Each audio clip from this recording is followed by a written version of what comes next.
The following program is hosted by immature, irreverent, obnoxious, and often disgusting young men. Listener discretion is advised. This time on Nude Clan. Wait, shit, what was that fucking line? I can kill you and cook you breakfast? I can fly this thing and still cook you breakfast. Oh, that's right. Sorry, wasn't being evil enough. Shall we play?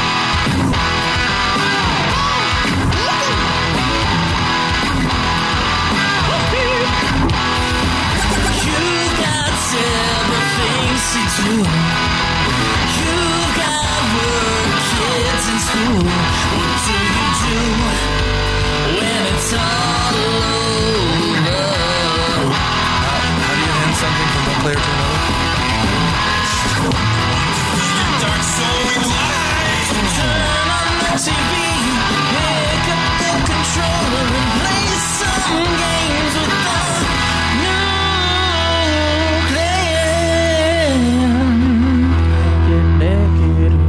Welcome to another episode of Nude Clan, the video game podcast that you've always been waiting for and dreamed of. I am your host, Caleb.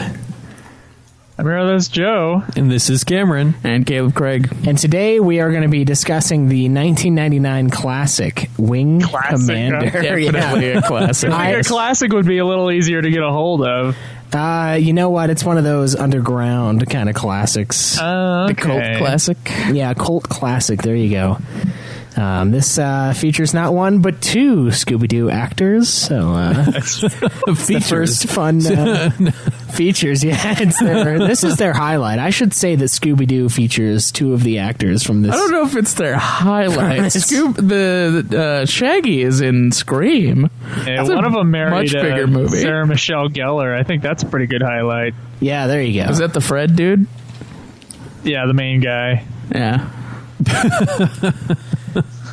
So he did marry Daphne. Okay. That's cool. That's ridiculous. That is in fact the case. I forgot she was in Scooby-Doo. Dude, everybody was in Scooby-Doo. Haven't you heard? Everyone was in that movie except for us. Well, that guy who looks like Sid the Sloth, I forgot his name. The dude who played Shaggy? He was the main dude in SLC Punk, which is like a kind of famous indie film from here. Yeah, it's Matthew Lillard is his name. That's right. That's his name. He's not ugly like Sid the Sloth, but he does have like the eyes that are far apart. His eyes are just a little bit far apart, and he's got like a very structured kind of a very triangular kind of Sid the Slothy sort of deal going on. It's like a good-looking Sid the Sloth. All right. Well, we already know Joe's attracted to him, so yeah. Good thing there's a steamy three-way I don't want him to be like, movie. Oh no, I could never work with Joe. Yeah. So anyway, that we all watched that in the last couple days, so it's still fresh on the mind, as fresh as this film can be, of course. But I did watch this movie this morning, and I already feel like I'm forgetting most of it. Oh no, yeah, I watched. Caleb forgot it in the middle of the movie. No, what I forgot was that it didn't have much of a plot. So Caleb was like, "What is this movie's plot? Like, what are they fighting?" And I'm like, "Space seals, obviously." Yeah, some bad guys. I don't really understand why. I just... Yeah, the movie doesn't even really say why they're fighting. But who cares? I mean, we're fighting. That's all you need to know, right? That's all you need to know. I love how they're also racist against themselves. Yeah, pilgrims. Yeah, the original. Yeah, I thought that was fucking retarded. I'm like, what is this? Well, did you not hear why they are racist? I can tell by your white blood that you're white. Apparently, the pilgrims. No, they could tell from his. You don't have a French accent that is impossible to hear. It was from his necklace. But French accent dude was also a pilgrim. So. It's true. Yeah. French accent dude was a. Okay, we should get into this later. Okay, yeah, this is a later thing. So before we get into any of that good, sweet Wing Commander nectar, what has everyone been playing this week? We'll start with you, Cameron. Okay, so this week I've been playing a little bit of Persona. I think other than Persona, I played Wolfenstein. Which Wolfenstein? The first one. The very first Well, not one? the very first. Okay, Wolfenstein New Order. How about that? Oh, okay. Yeah, the first one because the next Wolfenstein's coming out of the newer Wolfensteins, not the original Wolfenstein. There's also the Old Blood that's out on PS4. which is the prequel to New Order. So, Jake, the reason.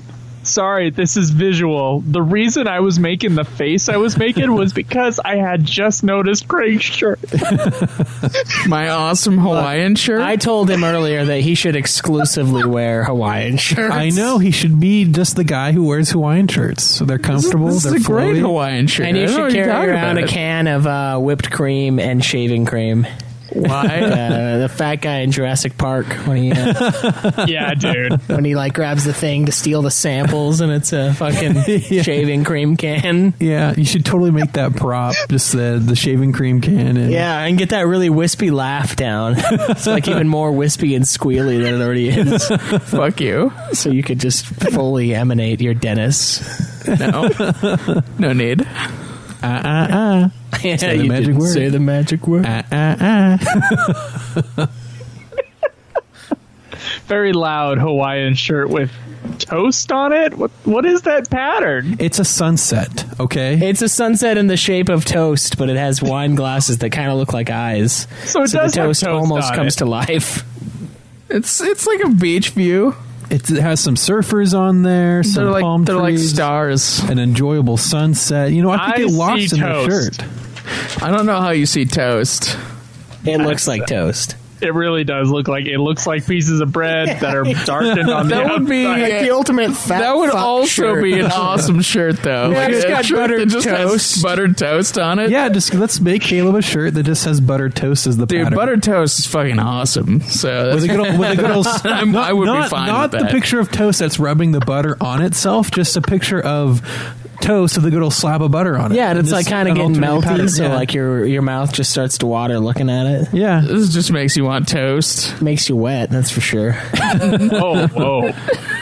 I was just thinking don't know what about. you're I was just thinking, thinking. Joe. I was, this brings me to another thing I was thinking about earlier this week.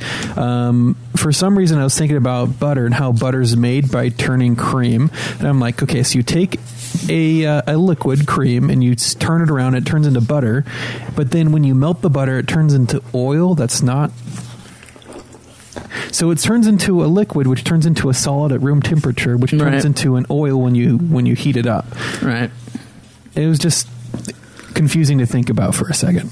Well, it's confusing because your end goal normally is to get it back to that like water / oil form. But it doesn't exist anymore. It's gone. Yeah, That original form's gone. yeah, true. Sorry about it.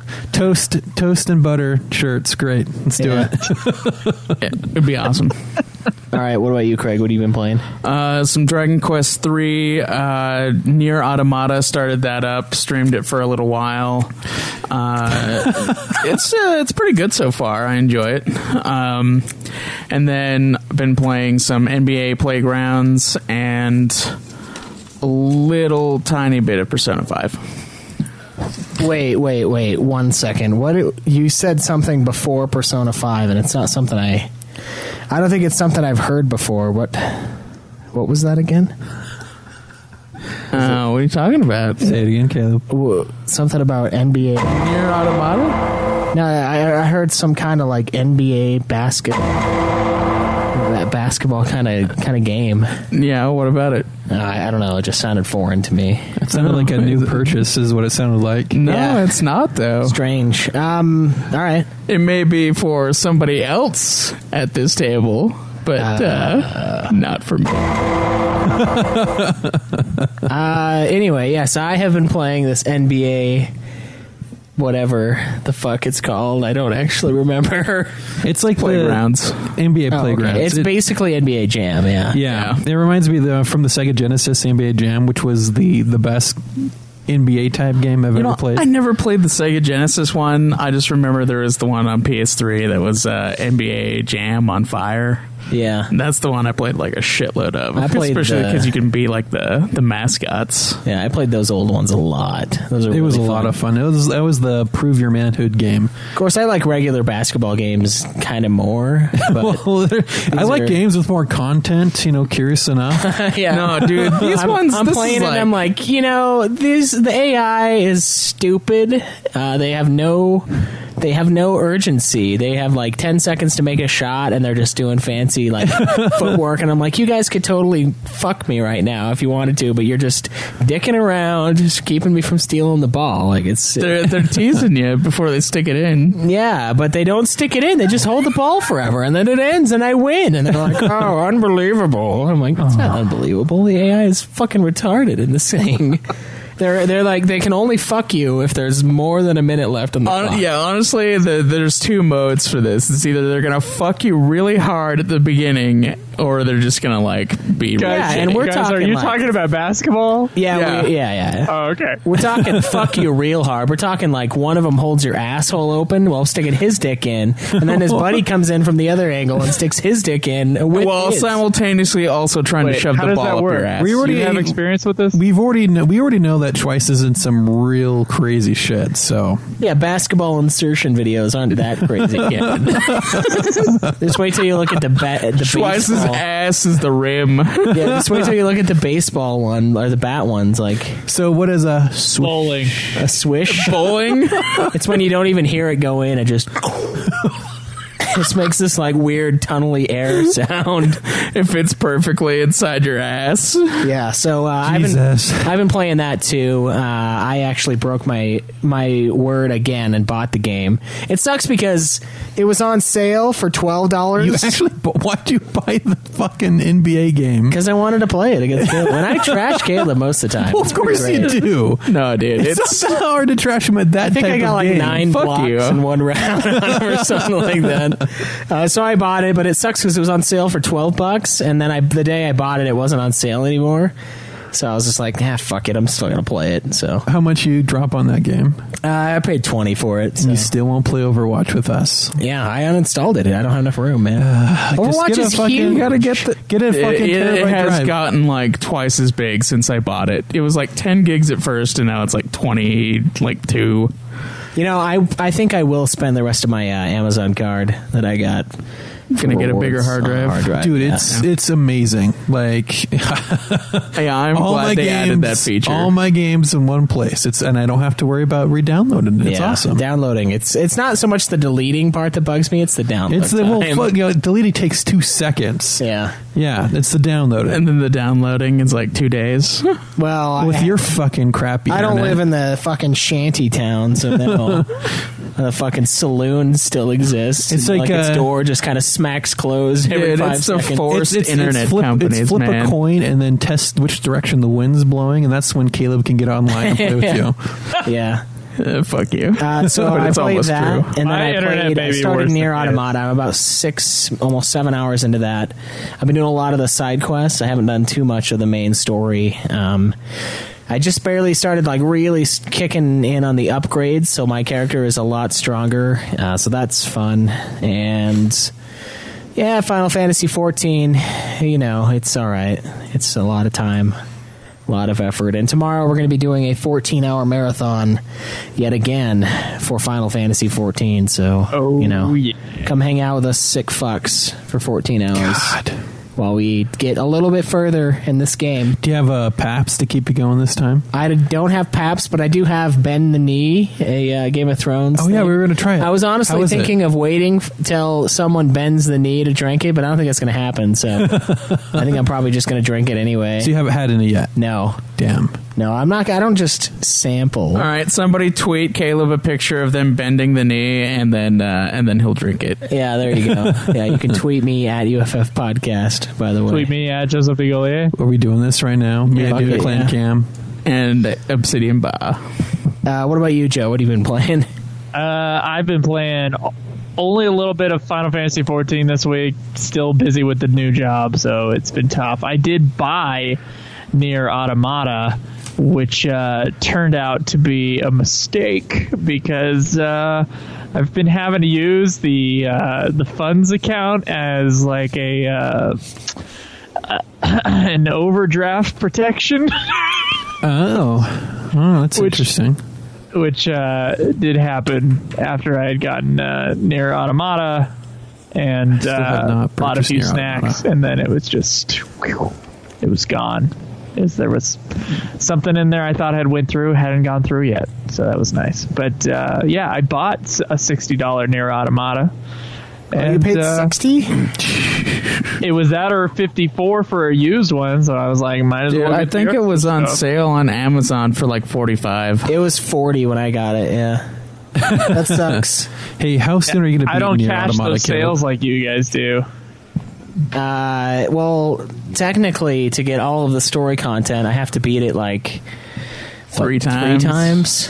So, but the total, how long to beat said it was only like 20 hours or something. Yeah, that's like that. supposed to be all 3 times. So when one of you guys do beat it, can I borrow it? Cameron, want to pay 30 and split this one like we did with the Primal? Sure, I could do that. I love having these conversations inside the podcast. Yeah, it puts them on the spot, makes them like just say yes. I was just thinking about it, but one of us has to beat it, and since I still have to play the majority of Persona and then play this game. See, my favorites are the ones where Persona. I know, but Persona is before and after everything. It's all it's all consuming. Right now. I know. Here's my it's favorite like the one. fucking guillotine. Like my favorite.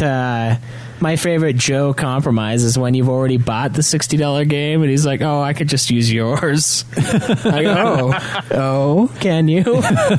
Okay, I'll just borrow your copy. Oh yeah, it's great. I'll just borrow yours. I thought we were gonna go halvesies. Oh, you already bought it. I was like, well, we did. Me and Cameron have a history of this because we did it once before, and then so we it's tried like it again, and it didn't quite happen again. But then, it's like a returning to that. It's like making it like we just bought. So I ended up with a copy of Far Cry Primal, right?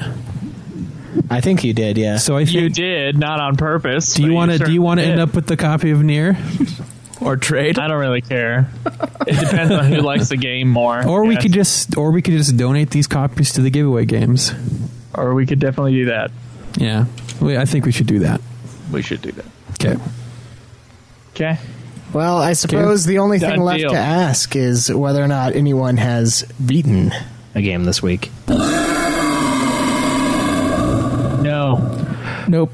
Yes. What? Oh, whoa! Yes. Out of nowhere. What did you beat? And we can't count scenarios in Dungeons and Dragons. I don't think those do end in any reasonable amount of time. But I did beat Wolfenstein. Or end. Wolfenstein. Wolfenstein New Order. How long was it? Like 2 hours? It is a 12-hour campaign. Oh. Craig's like, Nice. that's longer than most of the games I've been this year. No, that's not true. It's longer than I thought it would be for a shooter, though. Yeah, I bet you don't ever hear that. What? It's longer than I thought it'd be. Oh, okay. I got you. So for the hosts, the hog is as follows: Joe pulling in last place with a bounty of 9 games. Can you really say pulling in? Pulling You're in, like he's chugging caboosing. behind. He's got the caboose. He's got that end cable. Like nothing's holding him back. He's got everything in Nothing's headphone. pulling him forward either. So he's a caboose without an engine. So ahead of him is Cameron at 13 games, myself at 15, and then Caleb still standing tall with 19 games beaten. Now, Fucking right. So now, Caleb, you understand why I've appeared offline for a while, just so you wouldn't know that I was sneaking So no up one on would you. know. So no one would know that you were playing a game. Yeah, so you wouldn't know that I was going to come to this episode having beaten a game. Yeah, I spent 12 hours playing a shooter when I should have been spending that time playing Persona 5. I did play Persona. Not the 17 and a half hours this week required, but how much did you play? I've probably played like 5 hours this week. Oh, okay. That's only a deficit of like 13 hours. Yeah, and so if I were to beat Persona on time from when I last calculated, I needed to have 17 and a half hours a week played. So now that's going to go up. Oh man, it's You fucking know, terrible, man. The thing I'm is it just goes up, Cameron, unless you... and the one thing I can say Gonna about have Persona 100 5, hours in like one day. Just one thing I can say about Persona 5 is so far the story is interesting. I'm looking at this not as like I would a normal video game, but an interactive TV show, basically. Because that's what most of the hours That's are. kind of what it is right now, yeah. Because I actually played like an hour and a half of the game. Have you gotten into any combat yet? Yes, I played an hour and a half of the game, and then I actually did not save. I actually did not save it, so I'm like, oh man! So I had to replay all that the hour and a half of time of the game, but I was fast forwarding through all the cutscenes. Right. I got back to where I was in 15 minutes because I fast forwarded through all the fucking cutscenes. Yep. It is ridiculous. Ridiculous. Yeah, most of it is story content, and then trying to grind out the levels in order to get to the end. Yeah. Oh boy, that's a. I have a thing now where I want to grab the persona of everything I fight, though. You don't have enough spaces for that. I want them all. I want catch them 'em all. all. Can I throw away the worthless ones? Persona. Yeah. Okay, good. You can also fuse them to make better ones. Oh shit! I'm gonna Yeah. start doing that. Yeah, you go visit Igor for that. Oh. He'll tell you how to do it. I haven't gotten that far yet. Yeah, he'll tell you how to do it. It'll come. All right, well, that's good that Cameron started Persona. Yeah. Do we have a question, Craig? Oh yeah, we actually have a couple I want to answer. Yeah, we summoned and you guys Yeah, I demanded more questions and you delivered. And then you delivered questions to his specifications too. No more statements in the question section. That's right. All right, so the first one is from Black Mage Justin. He says, do you guys have any reviews you've done for the show that you wish you could change or redo? Ooh. I'm just going to say I wish I could go back to the Fallout 4 review, the first episode we did, just because that was a really, really rushed playthrough for me. More so than what you've come to expect from me. Just because I was told that I had a week to play the game. That's a really open world game. And so I wish I could go Normally back. takes a lot longer to beat. Because there's all that stuff you want to go do. So I feel like Fallout 4 deserves a better playthrough now that I've really come acclimated to the world. So Maybe we could do an episode sometime that focuses on the on all the DLC stuff. oh, that'd be so good. Yeah, we thought about doing that Kind for of come Destiny. back to it a little bit. Yeah, Destiny deserves. Destiny is another actually go. something that almost requires a re-review because of how extensive the updates were to the game. Right. Huh. Yeah, all the it added a lot of extra story with each of the expansions, so that's it's definitely worth another playthrough for all of those. Well, what about you, Craig? What's your answer to the fucking question? I would agree with the Fallout 4 one.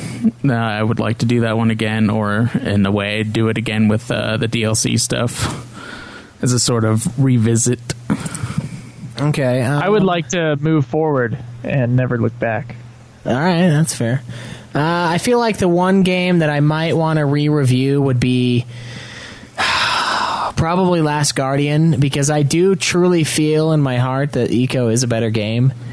Not by a whole lot. Oh, but so just you barely. want to re-review it? You just so wanna, you like- give it a worse score? I feel like I gave it God too high. damn it! It was a good game. I okay? agree, I but loved it. Eco is a better Loved game. it so much. It was a good game. So- Re-reviewing something just so you can change the score, that I just feel like Doesn't it's a sit- better game. I felt like sit it was a true. better game even as I was reviewing Last Guardian, but I found out I was sucking its cock a little harder than I anticipated. Told you, man. So That's why Yeah, I gave it that's- the score I did. that's probably the truth. That's probably it for me. It's because you're Salt Master. That's what you are. not salt. Everyone Master. loves it Fuck because you. everyone loves ham. You're like a salty fuck. So I'm bacon then. Yeah, Everybody loves bacon. I would say Nice more fatty ham. bacon. you just suck the right. moisture out of meat. Like bar S. So you're You're the calling thing- me gay? Yeah, you fucking gay man. One of them. Okay. Oh, guys. I know. All right, so our other question is Concerned Fan asks, how did you guys deal with Joe? He used to be okay, but he has become increasingly pompous recently, correcting how everyone speaks, all the gay voice stuff in the background. Do you even like Stop him? it. How do you work with him? I would want to punch him in the mouth on a daily basis.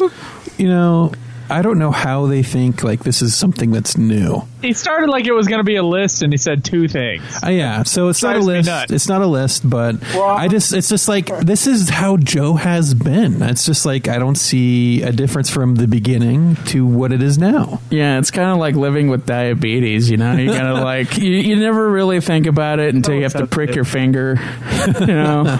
It's like, yeah, you've been dealing with it for forever, and so you just like don't really care.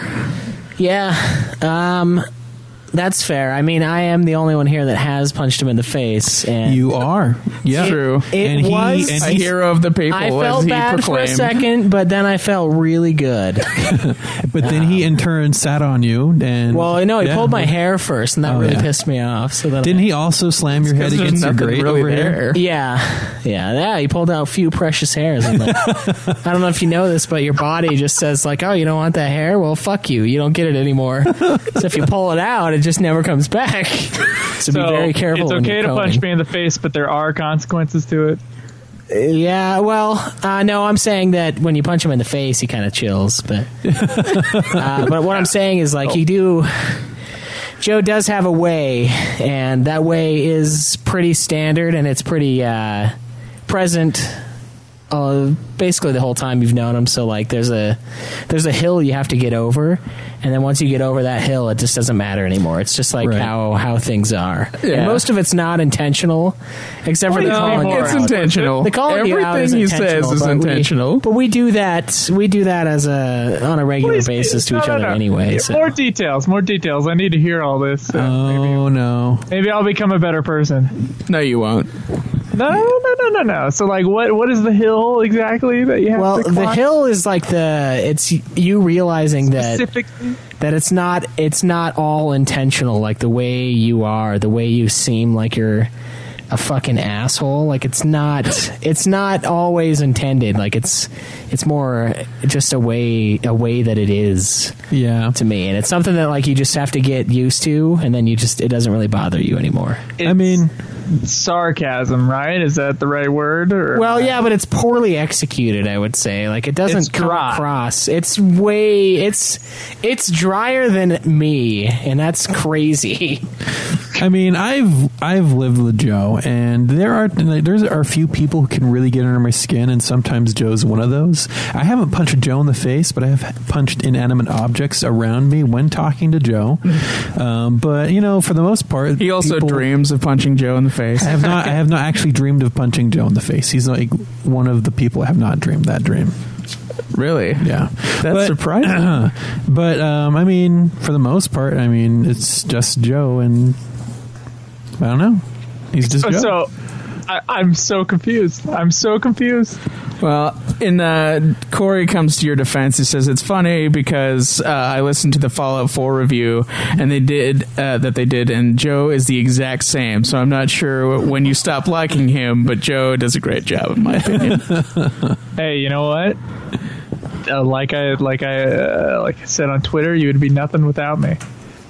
And see, that's part of it, where we know you give to the show, and you like most of this started because you really wanted to do it. We all know that, but it's the part where you have to go, well, you wouldn't be anything if it weren't for me. You know what, You Joe? do I know can do the that I'm same not thing. being serious. Joe, I know, but yes, you are. am the reason for everything, just so you know. Just so we can be all clear here. I introduced everybody in this group to each other. That's no, not true. I knew no. Cameron before I knew you. I met Joe. We had the same math class in middle school. So Did we both have a crush on Paige? I liked her, yeah, but I Yeah. didn't know if I crushed on her. Yeah. Oh, I had a mad crush on her. So did Steven, who we started a band with. in that same math class. That math class was important to me. It's because TJ and Kyle hung out, and through that, Kyle and Joe hung out, and Joe and I shared a class I've together. known Kyle since second grade. Yeah, and so that's how I knew Joe in middle school. So, yeah. I didn't really hang out with him then. We just didn't really hang out. So Yeah. Did try to crush each other Still me. and did arm wrestle a lot. we did arm wrestle a lot in that class. That's true. Then eventually naked mud wrestling. Every Tuesday. I don't think That's we a upgraded natural to that. progression. I still think I have that videotape somewhere. I gotta go find it, put it online. You still do have so. the video of the autist pinning you? Oh, I wish there was video of that, man. I could sue the crap out of that kid.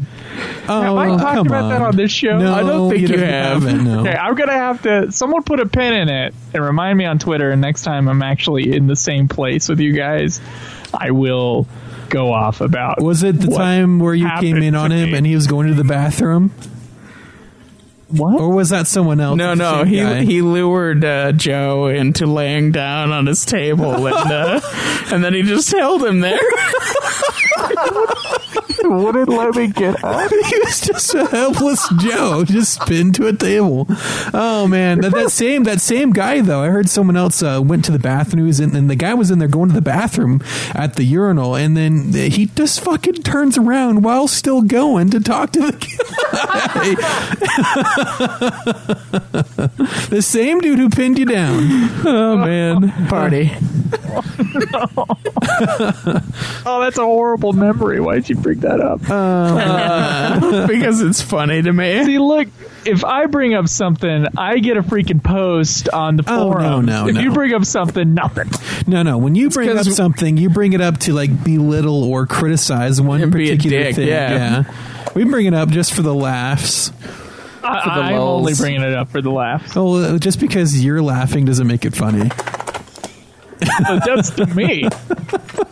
In my experience, in fact, yes. Maybe you just don't know comedy. I don't know.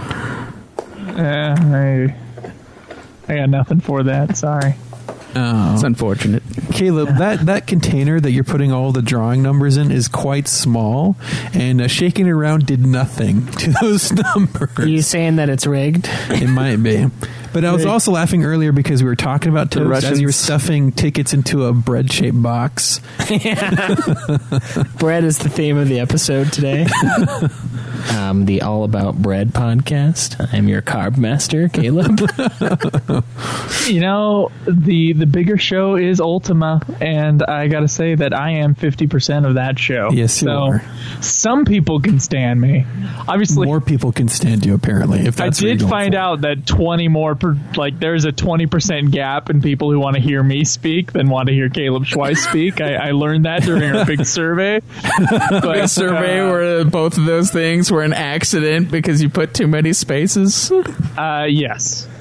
Well, accidents sometimes turn into little miracles. Joe's now hurt by the truth. I think those are I'm not famous hurt by words it. right, I can right explain before this, though.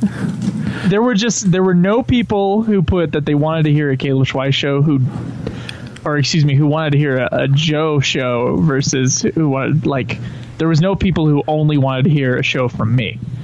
They either wanted to hear from both of us, and then some people wanted to hear from Schweiss. That's true. It wasn't a one or the other. It was just, do you want this? Yeah. Huh? Yeah, Yes, there you go. It's you gave a top 3, I think, for that category. I don't know. I stopped filling it out after a little while because I was like, this I didn't isn't- feel right filling it out because Yeah, I was yeah. asking our fans, not us. Yeah. Caleb filled it out just fine. Yeah, that's right. Too. Oh, okay. But yeah, with him, or with me, I just didn't feel right about it. I just felt like it should be somebody else's. That's right. I didn't say that I wanted a show from either one of you. Yeah. Oh, thanks. Yeah, you're welcome. So I do have updates for the listener hog, by the way, guys. For the Nude Clan hog, for our listeners, in last place, a tie. a three-way tie between Charles Fry, Anthony Catton, and Penguin Mage. 1 game beaten each. 14th place goes to our very own Olaf Hovde with 2 games. Is that how you say that name? I think so. Stephen Westerfer, Felicia Nomiko, Jim Lee, Vincent Austin Bracken, and Matthew Garofalo all tied for that sweet 8th place with 5 games. 4th place, a.k.a. fucking... Oh, wait, shit. I'm reading from the wrong list. To wrong list. The actual Nude Clan Hog. Sorry. Right. That was New numbers. That was some Russia interference. I was wondering why I look so fucked up. Jared Helton, 0 See games. Trump's son-in-law on there. Yeah. Gary is sitting at 2. We got a, what is that, a 4-way tie for 19th place. Troy, Quetzalcoatl, Krinatal, and Felicia Nomiko. 18th place, Connor with 5 games. Then we have Disa Oakland and Danny, Joe, Immortal, Corey, Cameron Wilson, True Hoax, Matunica, Chase, myself. Myself, then Chase, then Craig, Skull Hottie with 17, and now the top 4. Abrac, 18 games. Simon Parker, 20 games. Ryan Fisher, 34. This is for... And Jacob Wright, 41. Not everybody updated this month is the problem, so some of it's the same. Yeah, but ours would be different. Yeah, you guys didn't have to. Oh shit, you're right. Craig, you're in 4th place again, ahead of Abrac. Okay. I don't care he where I'm doesn't at. count. I don't care where I'm at because I am No, not only high Jake enough. doesn't count. And I'm sure Jake has well over 50 something now, but the little fucker didn't. With all the no time he has, yeah. Yeah, so All that no time. Yeah. Yeah. that's what we're sitting for. Nude Hog, and now we got Super Hog. Troy, 37 points, last place. Come on, man. Watch some movies. True Hoax something. in 19th place with 50. Gary with 67. Connor with 88. Simon Parker with 100. Jared Helton with 130. Quetzalcoatl in 14th with 144. Danny 83222, 211. Immortal 142, 213. Abrac 244. Me 341. Matunica 342. Joe 411. Craig in 7th place with 509. Disa in 6th with 610. Chase in 612. Or in 5th with 612. Jacob 640. Yeah, we made a special. We made a special 612th place for you. Get the fuck out of here. Oh shit.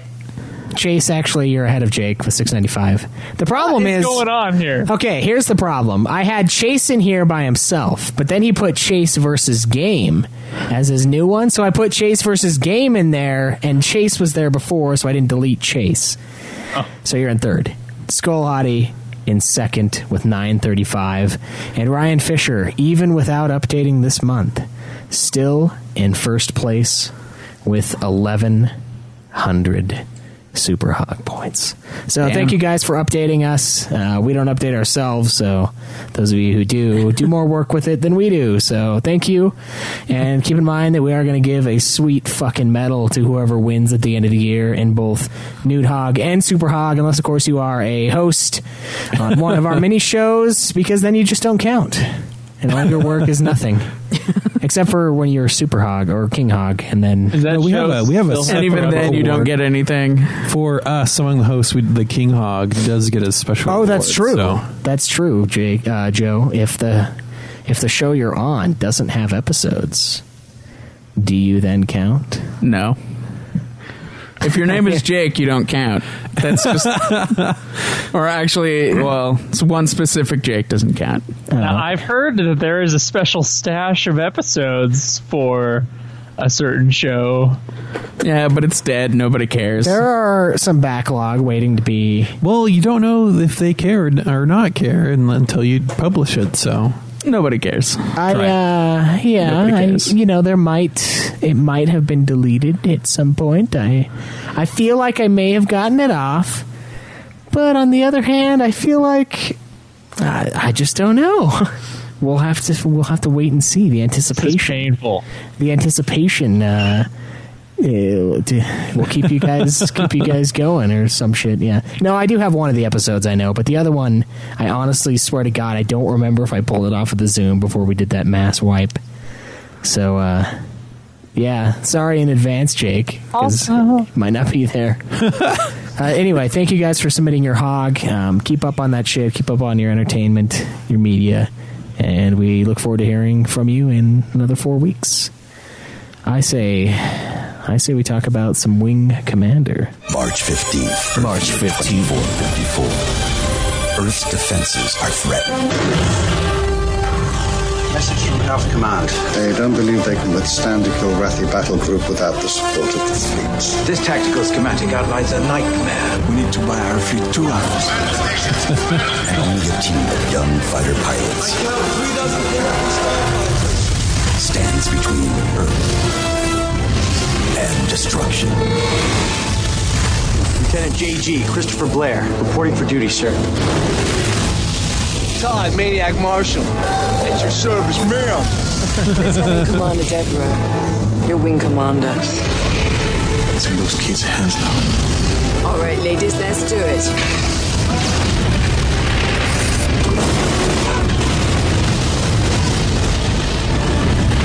Alright, if you can't already tell from the trailer, the music is totally a ripoff of, like, Star Trek, but combined with, like, the intro to Superman from the 80s. More likelihood you're going to die out here. We're all going to die out here, but none of us need to be reminded of that fact. Give him a broadside, Mr. Jerome. Open fire. If you endanger another pilot, you're dead. Oh, this is like the thing. Emotion gets only the important parts. Commander, emotion is there are no important parts. Come on. They're all in the trailer right here. I don't have the faith. It's not faith. Let's make our miracle. I feel like that would be more of a Star Wars ripoff. Wing Commander. I thought you said it felt like a Star Wars or Star Trek. Oh my God. Jesus. So Wing Commander is a 1999 science fiction film. Very loosely, I will say, based on the video game series of the same name. Very loosely? Have you say played that Wing as Commander? if you played it. Oh, I haven't. But it is. It seems to be loose because this is an actual movie. Now, it's put together very poorly, but it is a movie, and it doesn't try.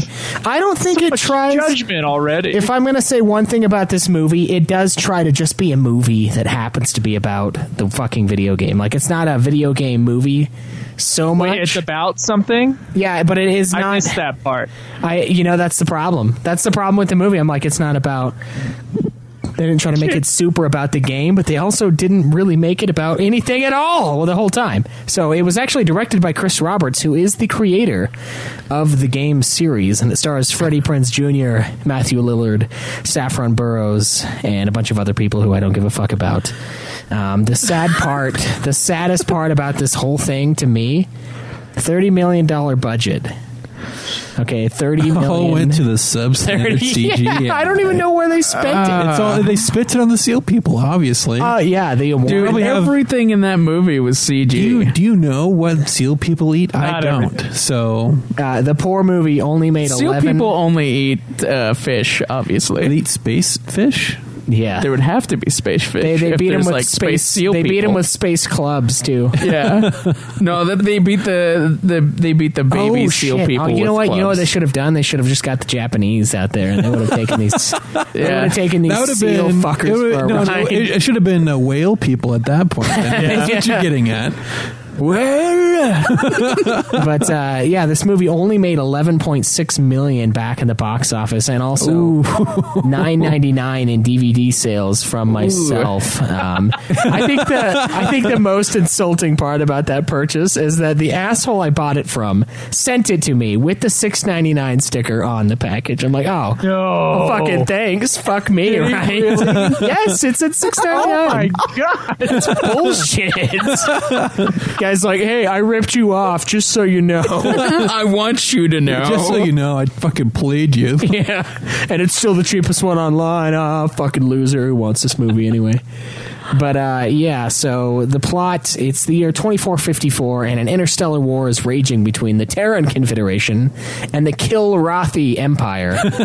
My assumption here would be that you're looking at the Wikipedia page or whatever, and under plot, it'll just have a blank space and then the next category. Yeah, it just has that. That's it. It says who's people and then it blanks. So it's basically just this giant fight between two empires, two people, and the Kilrathi, I guess. They don't want peace with anybody in the universe at all. So it's the humans versus the Kilrathi. And the Kilrathi go to destroy one of the human bases. They get the all-knowing navigation system from one of the bases they destroyed. The part where they tried to destroy the navigation system really amused me. We're like, oh, we need to destroy it. And so he goes to hit the self-destruct button. The self-destruct didn't work. And so he turns around to the bulletproof glass and unloads his whole gun to it. Not even a mark on the fucking window. Dude, then he walks over to the window to hit it with the gun. Like, that's going to do something after he just fucking shot it. I was going to say, he fucking, like, breaks the glass to reveal this self-destruct button. And I'm like, what the fuck happens if somebody just falls back and breaks that glass and presses the button at the same time? The entire base is going to fucking explode. This whole movie is like, humans have achieved space flight and they're all flying around in space and doing all sorts of cool stuff, but then like some of the little things they seem to have overlooked, like these little technical things that you think that they would have fucking figured out, they didn't. So I'm surprised that they're still alive. Yeah, one of the parts that I laughed at in that very beginning, right after he like starts shooting the glass and he can't break it, like they start breaking the door down and the guy just like chucks the gun. He just like drops the gun. He's like, oh fuck man, I can't be holding that. If I'm holding that shit when they come through, they're gonna kill me. Well, he unloaded the gun and then tried to fucking use the gun as a battering ram against the glass that didn't break after fucking shooting it. Like, what was the plan there? I don't know. Oh man. Okay, so this is how I knew the movie was gonna be bad. Before we even got into any of that, when the credits start, here's what I have down here written down. The more lighting effects you have in your title sequence, the worse your movie. Oh yeah, I was looking at it, I was like, I can barely read this fucking menu. Like, Jesus. I'm looking at it and I'm like, man, I think I need to be drunk and then put on drunk glasses to like just see it straight. Yeah, I would like to draw a parallel to this movie and also to the worst movie I ever saw in theaters, which was The Three Musketeers, and it also had an effects heavy title sequence with a lot of like gusto and CGI, like kingdoms and crap, and it just looked. We spent $10,000 on this intro. I think they spent $15 million of the $30 million on this intro that now could probably be done in Adobe After Effects.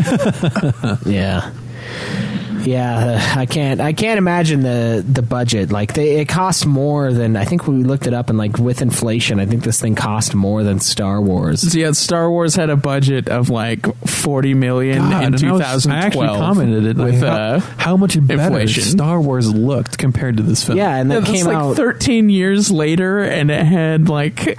That's the difference. Same amount of budget, if not more. They spent all the budget on crappy CGI, whereas Star Wars actually used physical models for things. So. Yeah, that's true. The one funny part with any movie that I watch nowadays, ever since we watched that Rambo movie with Joe, when like the helicopter comes into the canyon and like he's like, see that right there? They would have used a real, or they would have used a CG plane if this would have came out like this year. It is safer, to be fair. They would have used a CG helicopter. Safer. Yeah, you can't actually do anything anymore because it's not safe. So we're just going to CGI everything. Huge accident on the Twilight Zone movie set, and the helicopter came down and decapitated 4 people on set.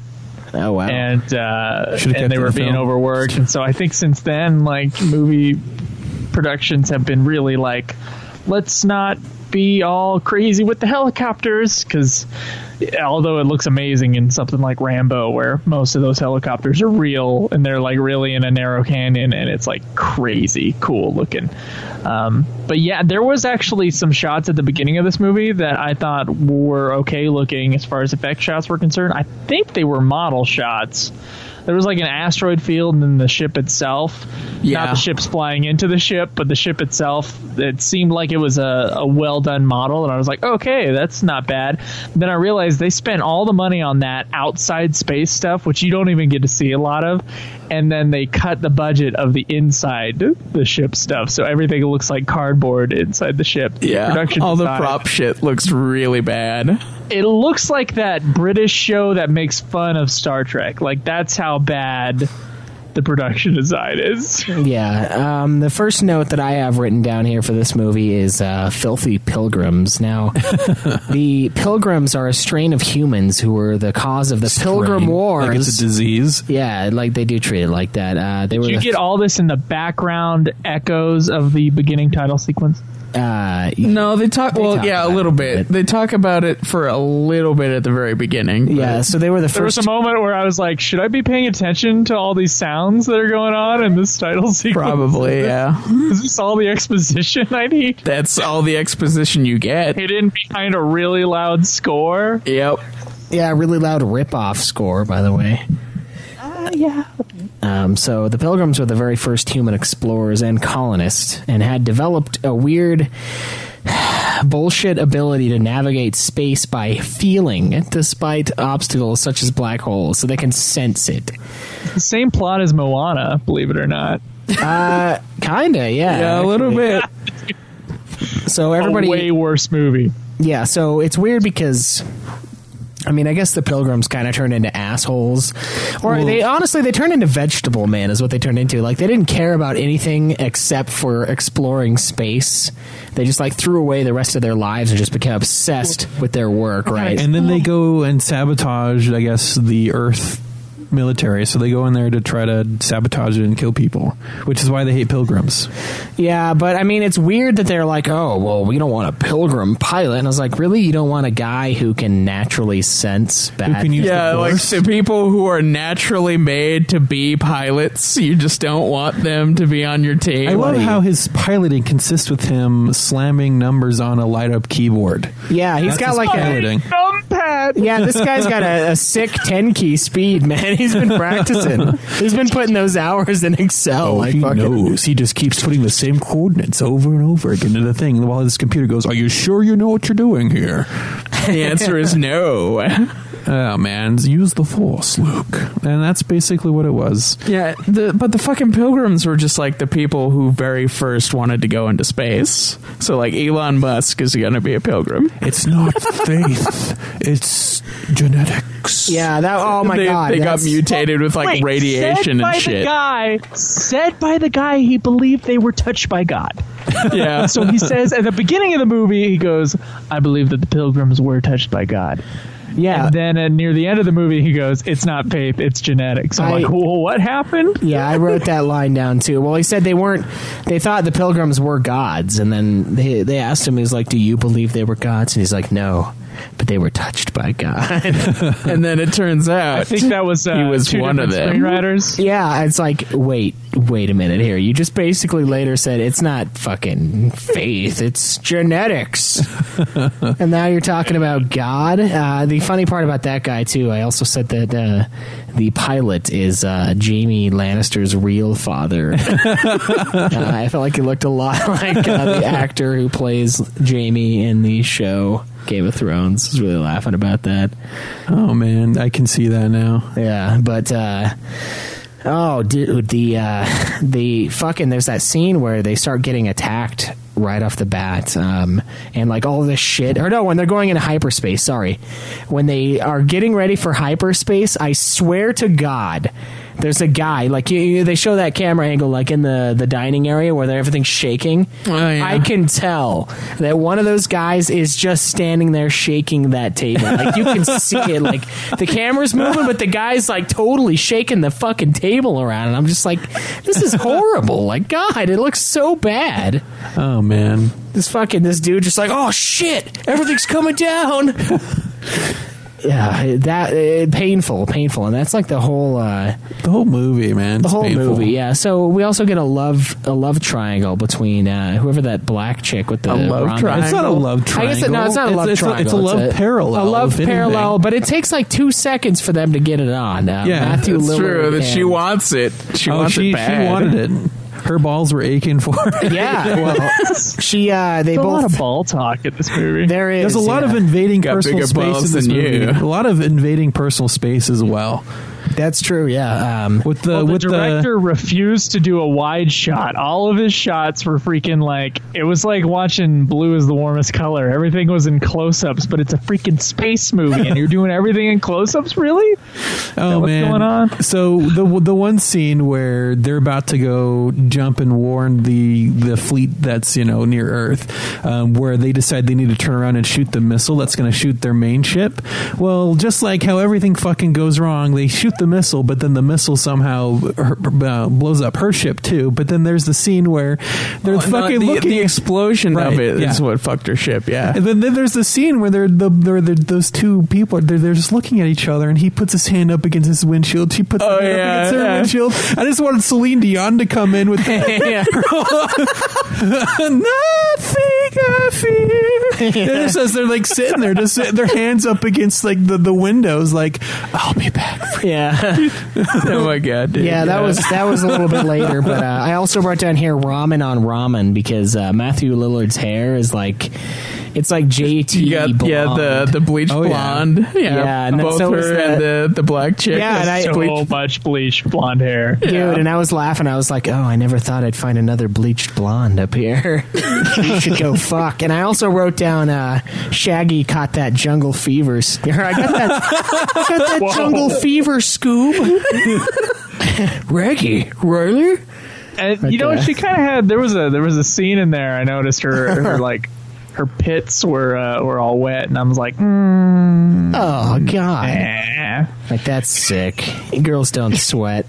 Yeah, they don't. It's gross. Yeah.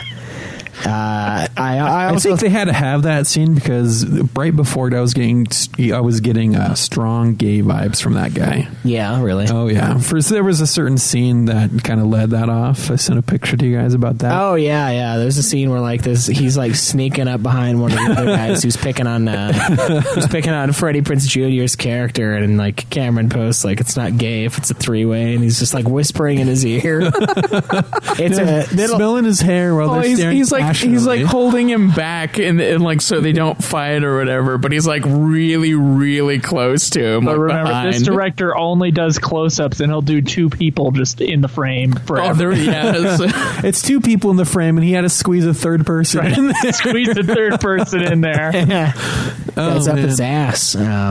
I also love how the civilian scout that they come across, before he reveals that he is in fact one of their high-ranking officers, they're just letting him like call the shots. Like this dude that they pick up. He off had the ring street. of power. Did you not see it? Yeah, I did. They're like, no man would just. He had the one ring. He wouldn't just willingly give up that ring, so we must believe him. I'm like, have you never heard of anyone stealing a ring? Oh yeah, before? dude, that made me laugh so hard when like he gets mad and he like starts barking orders again, and then the guy's like, "Is that really what you want to do?" And then he's like, "Yeah, that's what I fucking want to do."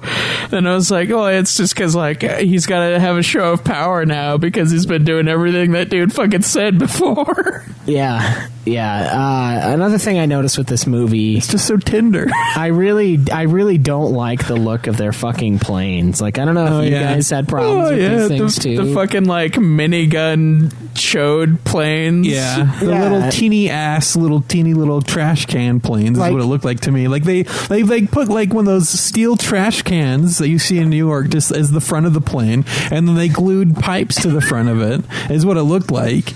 Yeah, and then it's got tiny ass fucking wings. Like, what the fuck are they even for? Yeah, I mean, they're not doing any atmosphere flights with it, are they? Every time they go to fucking land, they just slam it across the ground. Yeah, I got a design note similar to that floppy helmet dildo thing. It's distracting. In their helmets that they wear inside their little ships, there's like a voice comm thing that comes out in front of them, but it's like a big rubber piece, and every time they move their heads, it like wobbles. No, okay, yeah, there's that, and so you know how the pilots have these masks that they wear, right?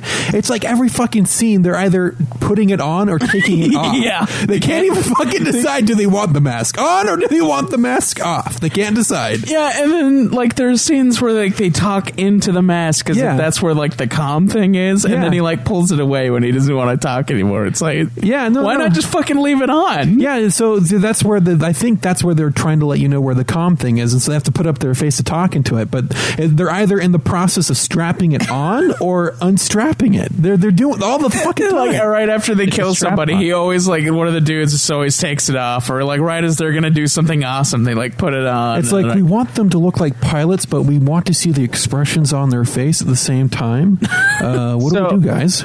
So I was under some sort of impression, because the games that it was based on were like these live cutscene sort of games, and you would go in and if you've played old PC games, like some of them are like this. I can't remember what kind of games they're called. I can't remember the genre, but they basically have this cutscene, and then you'd play like games in between the cutscenes. But it's not like an RPG game like we're used to. It's like a point and click. Oh, let's touch this thing and see what it gives us. Let's touch this thing and see what it gives us. Sort of a deal.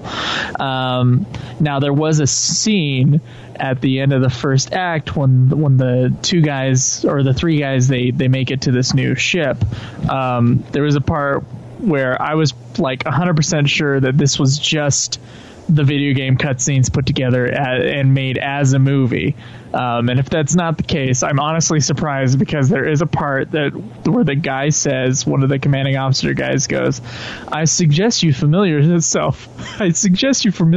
yourself with the ship. Like, and then walks away, and I was like, okay, now we're playing the game part. Now we gotta go and familiarize ourselves with the ship.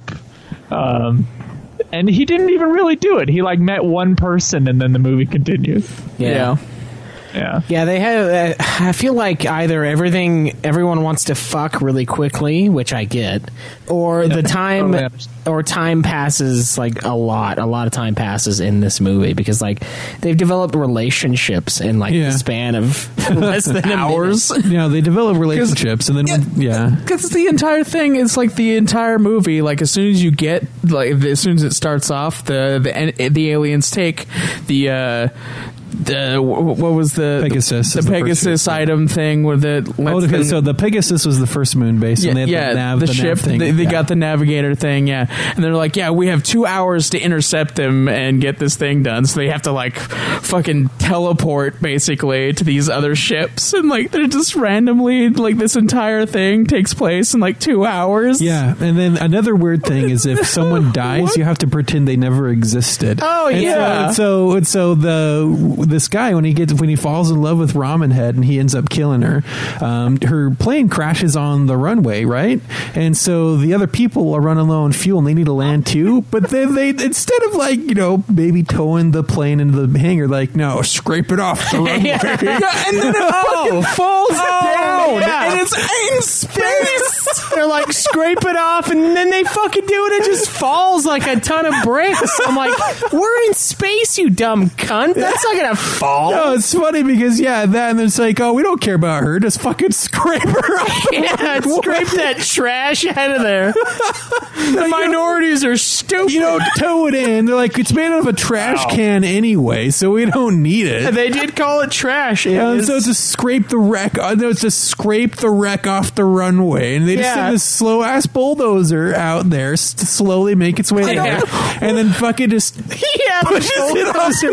It's like a 5-minute painstaking scene. It's like that gazebo scene from fucking the entire Deadpool. time Scooby or Shaggy is like screaming. He's like, "No, let me go out there! Fuck you! Let me go out there! I'm just gonna run outside." But they're like, "No, the one thing about space, you can't breathe out there. Fuck like, gravity." Give me a suit. I need to get out there. Did all that space junk finally make it to Sandra Bullock? Yeah, that's what killed her. It was this fucking movie. Oh man, do you see that trash can spaceship come and slam into her? That's what it is. Yeah, also the bad guys, the way they attack is they just kamikaze everything, as far as I can tell. In the beginning, they just like slam their little ships into everything in sight. Also, I did love the line, we're running on fumes here. They say that after like a 2-minute scene of them going out of the hangar. I'm like, that was what do we pretty have, quick. like fucking 13-gallon tanks? So remember right before that, 95 Civic. Right before that crash scene, right? They were to go out and kill where they thought they were, right? They were going to fly way the fuck out there, outside of communication range with their main ship. Another thing that's really weird to me, they can't fucking talk to each other. Like ever. Yeah, and so that's really weird. Like, how did you get into space if you can't even fucking communicate? But then they decided to turn around. The Frenchie then told them to retreat back to base to where they could then fight off where he said where they're really going to be. So they actually return early, but they've run out of fuel. So how were they planning to do it in the first place? They were planning on flying way the fuck out there, having a battle, Even and then flying further than where they were going. And then have a fight there, and then fly back to where they only did like less than that, and still ran out of fucking fuel. It's they didn't even plan this at all. Yeah, they didn't run out of fuel that time. They ran out of fuel later. And when they said scrape her off the fucking runway, that's because we're running on fumes. We've got to land, and she's like, "We'll scrape the wreckage off the runway." Oh yeah. I got another similar note here.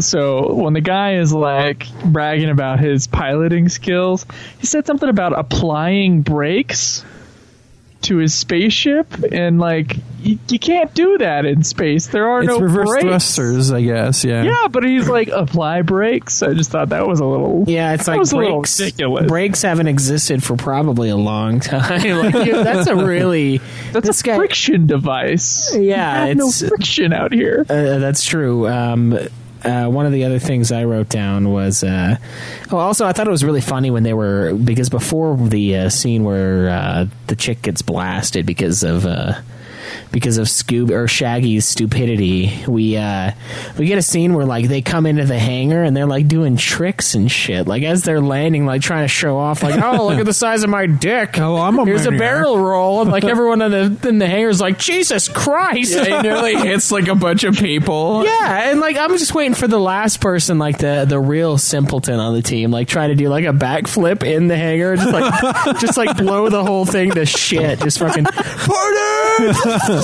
Oh yeah, giant fireball of hell just fucking annihilates everyone on deck. And I like how the chick who's in charge, takes the woman in a room, and it's all fine after like a second. It's all like they give each other loving eyes. Oh, we're women here. Yeah, the black chick's like, I couldn't help myself. It's like, I'm sorry. It's like, yeah, I couldn't help myself. Dude, she was talking about how fucking horny she was. She was, yeah. It's fucking, I need it. It's better than sex with myself. And then the other girl replies with "ease it in, girl" or some shit like that. Like, Jesus, man. Like, so this guy, whoever wrote this, was horny as fuck. He was writing this thing. He's like, yeah.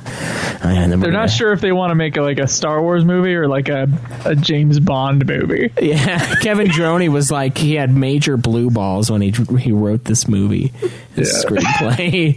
Like, yeah, and then they're going to talk about putting it in, and then they're going to talk about balls like 6 times in the film. Like, how the chick's got huge balls, like I'm into trannies. She's got to have a huge something. I mean, guys, the dialogue in this movie is so bad. So we already mentioned it's not faith, it's genetics. Yeah. At the beginning of the show, we mentioned I can fly this ship and cook you breakfast. Right. Yeah, I can fly this ship and cook you breakfast. There's an right before she entire splatters scene, herself. and I wish someone had recorded it where they're just talking the Scooby guy and Ramen Head. They meet, and it's just like this I don't know, 12-line conversation of just statements about his balls, and they're really really awkward, and I don't know, we'll have to play it at some point, but this movie has such bad dialogue, and then on top of that, almost every line is looped in this movie. Like, the person speaking is speaking later in a microphone in a quiet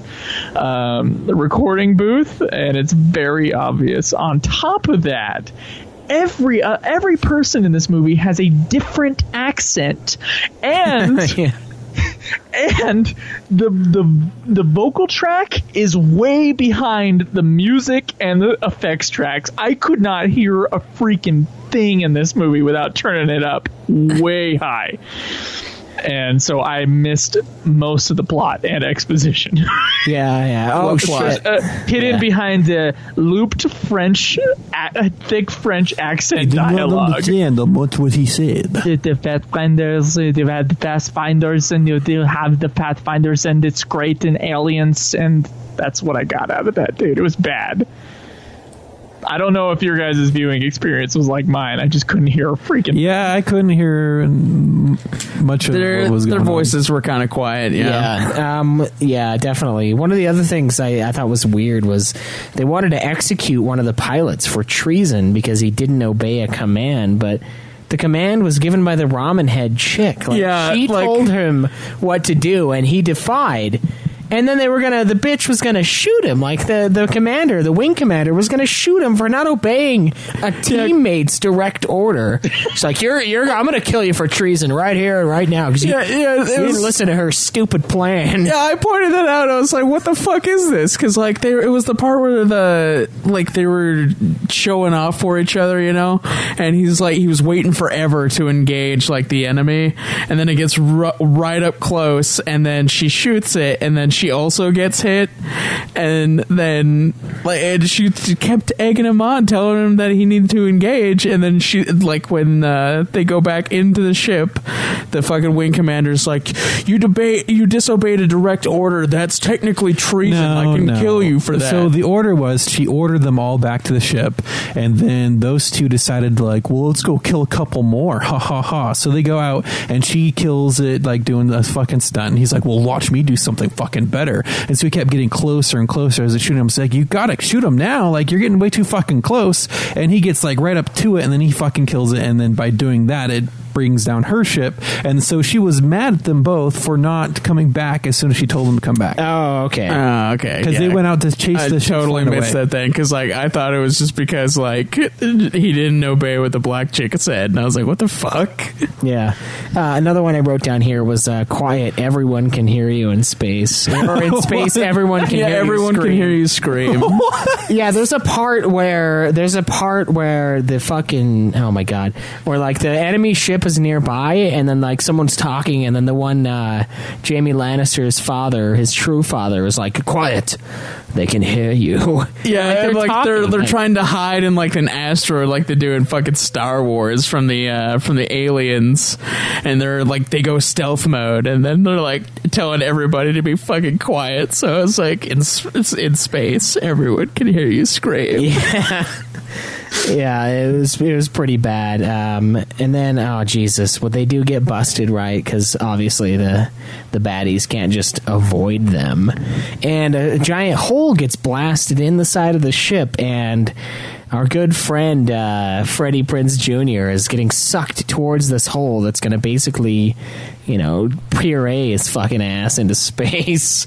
And this part really bothered the shit out of Caleb and me, because we've got this guy who's holding on for dear life, who's getting sucked towards this hole, right? Oh my god! And then we have these two assholes carrying this giant piece of wall, and they're struggling, right? They're struggling, and they're just fucking slowly moving this piece of wall. Oh man, we got to get this over here to save him. We're gonna let it go, and it's gonna get sucked up onto that chunk, and it's gonna totally save him. And they're just slowly making their way across the room, and it's painful. They're they're not Are you even saying near. that this movie lacks urgency? It lacks urgency, and it doesn't even feel right. Dude, Like, no, like the thing is, everything is getting sucked out of this fucking hole in space, right? Right. And the dude is hanging on for dear life, and while he's fucking doing that, two dudes are carrying a wall towards the hole. They're fucking walking towards the hole that is literally sucking another dude to be thrown into space. yeah, so Freddie Prinze Jr. is the weakest motherfucker of all time. He can't even hold his body weight against this. And then his friend, he wraps a cable around him to go get him, and they let go of the cable, and he, slams him, but he was able to grab him just in time. Yeah, and then for some reason, wall piece, and for like, some reason, and the wall piece the hole. It's like a perfect landing on the wall piece too. They could have asked for a better landing, but then you look over to his friend, and he's just bleeding from the mouth. They're like, oh wow, maybe the cable did hurt him a little bit, but he opens the shirt up. There's like a perfect ring of blood on his shirt all the way fucking around. It's like, no, that's not what happens.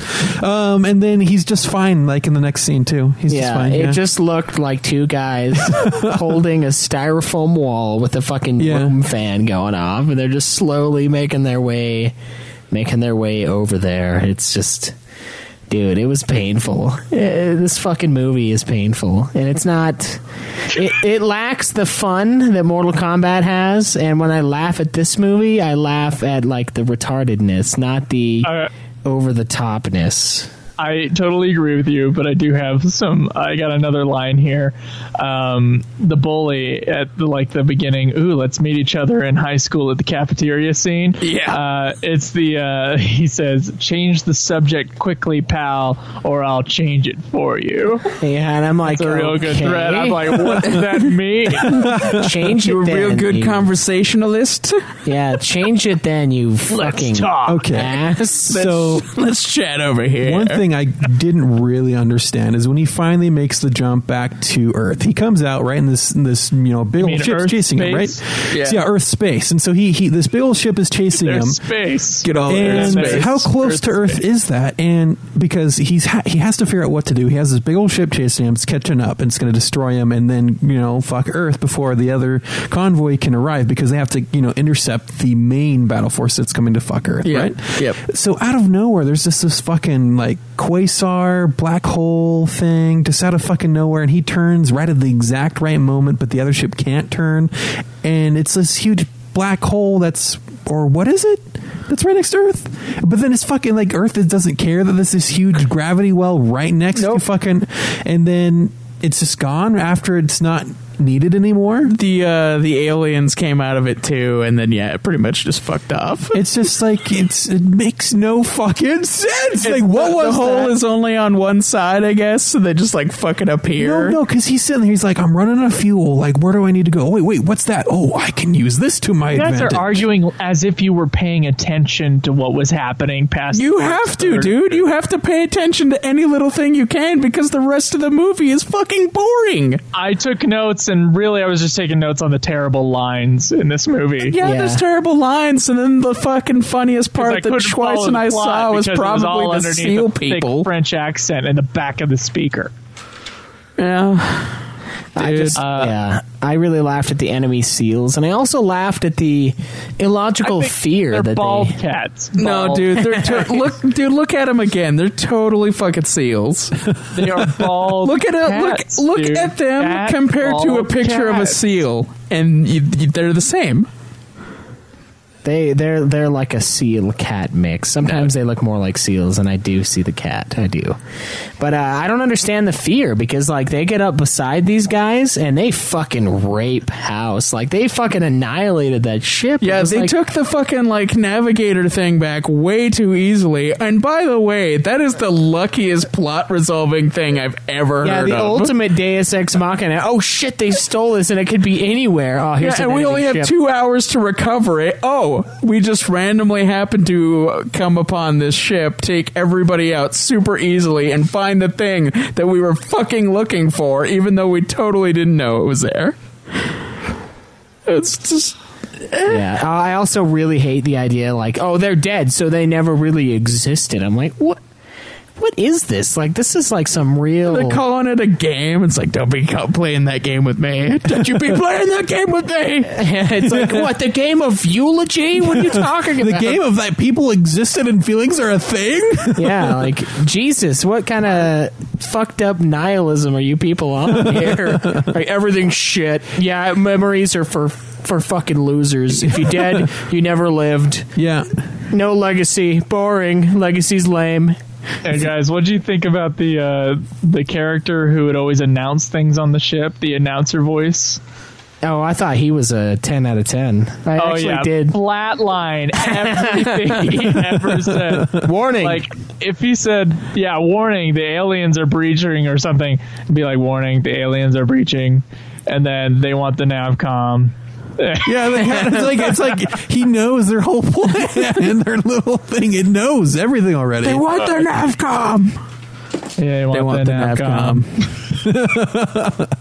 It reminded me, and I know you guys didn't see this, but there's a line in the new Godzilla movie, Shin Godzilla, and they had some horrible English actors playing this thing. I wouldn't call them actors. They were probably like teachers or military people that they said, hey, you want to be in a movie? We have no white people. We need white people for this movie. And there was a line by one guy flying the plane after they shot Godzilla down, and he goes, payback, and flies off. And that's what the announcer guy on the ship reminded me of. He was so terrible. Yeah. Just so terrible. Yeah, and this whole movie was looped. They could have tried it again.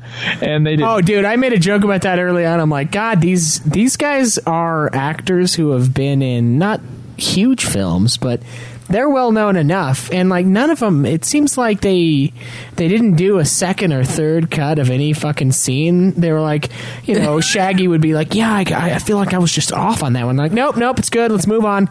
Come on, we only have about $1 million for a shoot and $29 million for the special effects of this film.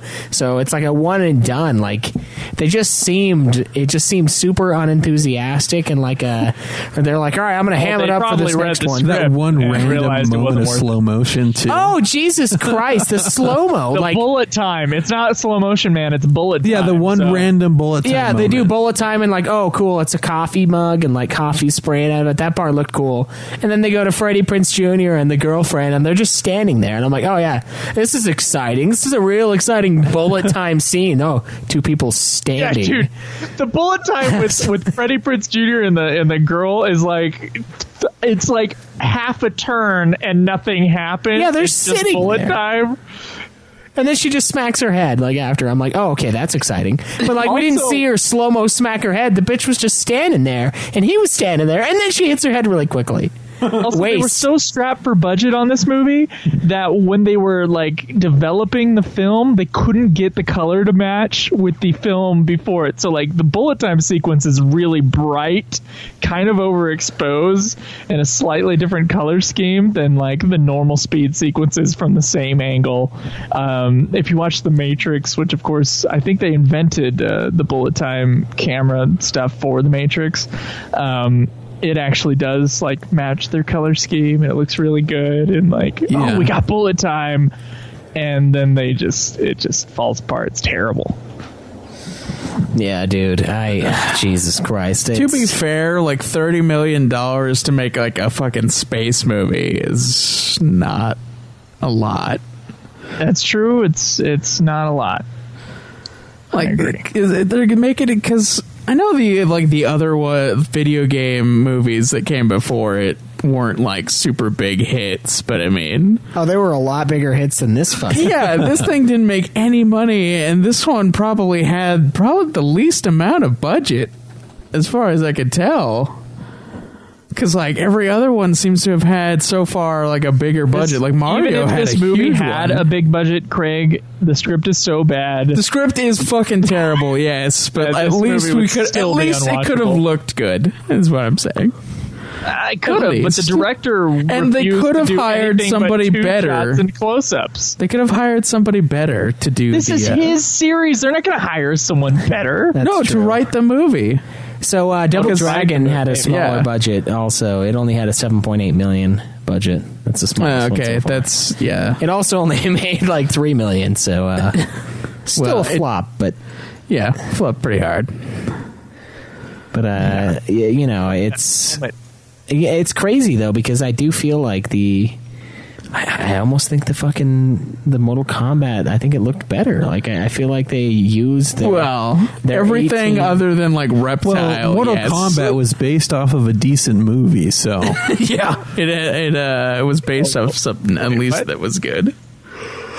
Although we haven't played any of the Wing Commander games, so we can't really say that it's not based on anything good. Yeah, it was big enough. It had multiple sequels and was able to fund a film. So I assume that it was probably a pretty big PC game at the time. I do have one more gripe here, and that is with Freddie Prinze Jr.'s apparent navigational skills that are instilled within him.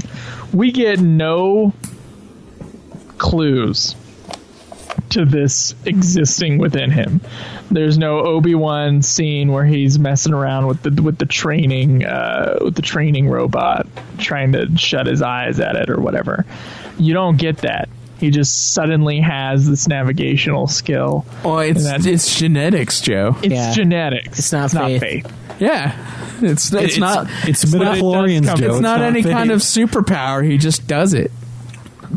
It does come from God, though. Yeah, but he doesn't need any training to use it because it's just part of him. Okay. All right. Yeah. Jesus. You know, I'm trying to get through slowly through on the Origin of Species, and it did talk about navigators. It actually talked about like how, you know, certain people would have this navigational quality, and then they would pass it down through generations, and then slowly they became, you know, survival of the fittest navigator. That was a real important part of the book. And also, he said it also came from God. Huh. That's interesting, yeah.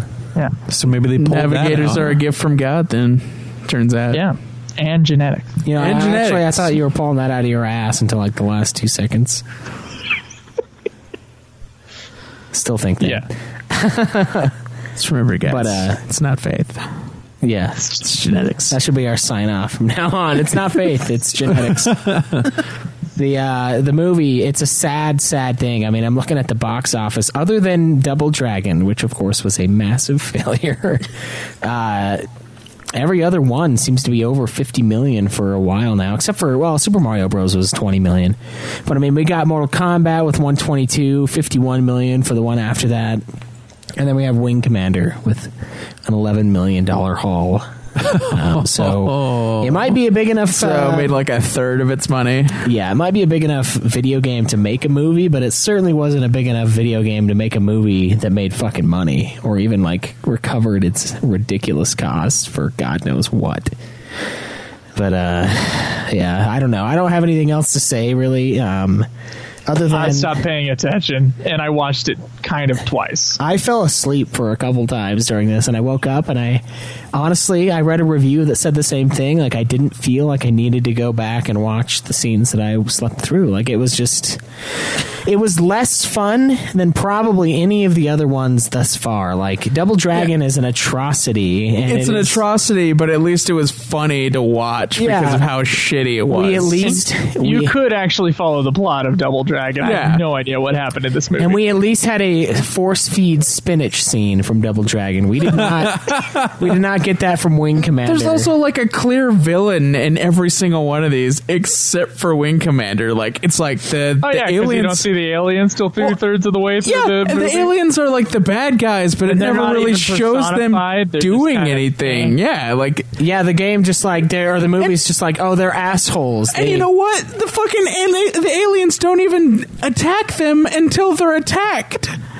Like, they seriously get attacked first, so it's like the humans are the douchebags. You heard all that. Pegasus got very attacked first. Quiet dialogue. In the I guess background Pegasus got attacked first, but like nothing else happens with the bad guys at all. Well, they get all of like 2 seconds in that meat grinder. I like how like they have this like one of the final scenes, and in the background you just see the alien ships appear. Then to just get gunned down. They wait for the next one, and it gets gunned down. Then they wait for it's just happening in the background. No one like like really fucking cares about it anymore. It's like we got this one under wraps. They're like, yeah, I don't know why we even tried to sue for peace with these assholes. We're fucking wrecking their face here. Like, it's not even a I love contest. how all of their ships also like make machine gun noises whenever they fire at the enemy. Yeah.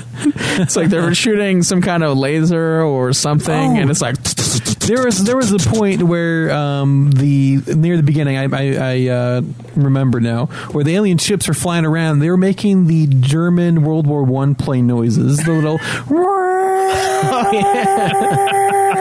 And I'm like, they were making the German World War I plane noises at the very beginning of the show. I just remembered that. That's the thing you know now. That's too. But wait, the alien ships or their ships? The alien ships. So there were problems with the sound in this movie. They couldn't find sounds for things. Like, oh, did you mix the sounds for the alien spaceships? Oh shit! Yeah, it's funny. It's as if there was a sound mixer, Craig or Cameron. They could have made some kind of sound for it. The sound for it.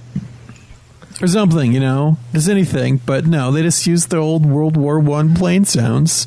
Yeah, it's pretty bad. And like the machine gun thing, I laughed at, and I was like, why are they using a machine gun in space? Like, we have lasers. I've seen them. They're just like, fucking, here we go, get the 50 cal. Oh yeah, and then they fucking like broadside the enemy ship with like 50 nukes, which was fucking awesome. Yeah, it was awesome, but I mean, even for an action movie, like, I still felt like the action was it was a little lame. It was extremely lame. I know ships in space are supposed to be like submarines and stuff like that, but I always thought them more as aircraft carriers. But like the whole submarine thing was really strong with this one. Yeah, Tubes 1 and 2 are ready to go. Torpedoes away. Yeah, I'm surprised you didn't look at it. There's like little teeny propellers on the back of the torpedoes. And they've got like periscopes that they're looking out through and shit. We gotta go silent, get the periscope.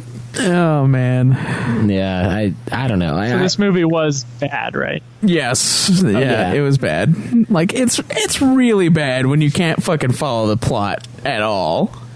Well, I couldn't follow the plot of the first Mission Impossible for like the first 12 times I watched that movie, but it's still a good movie.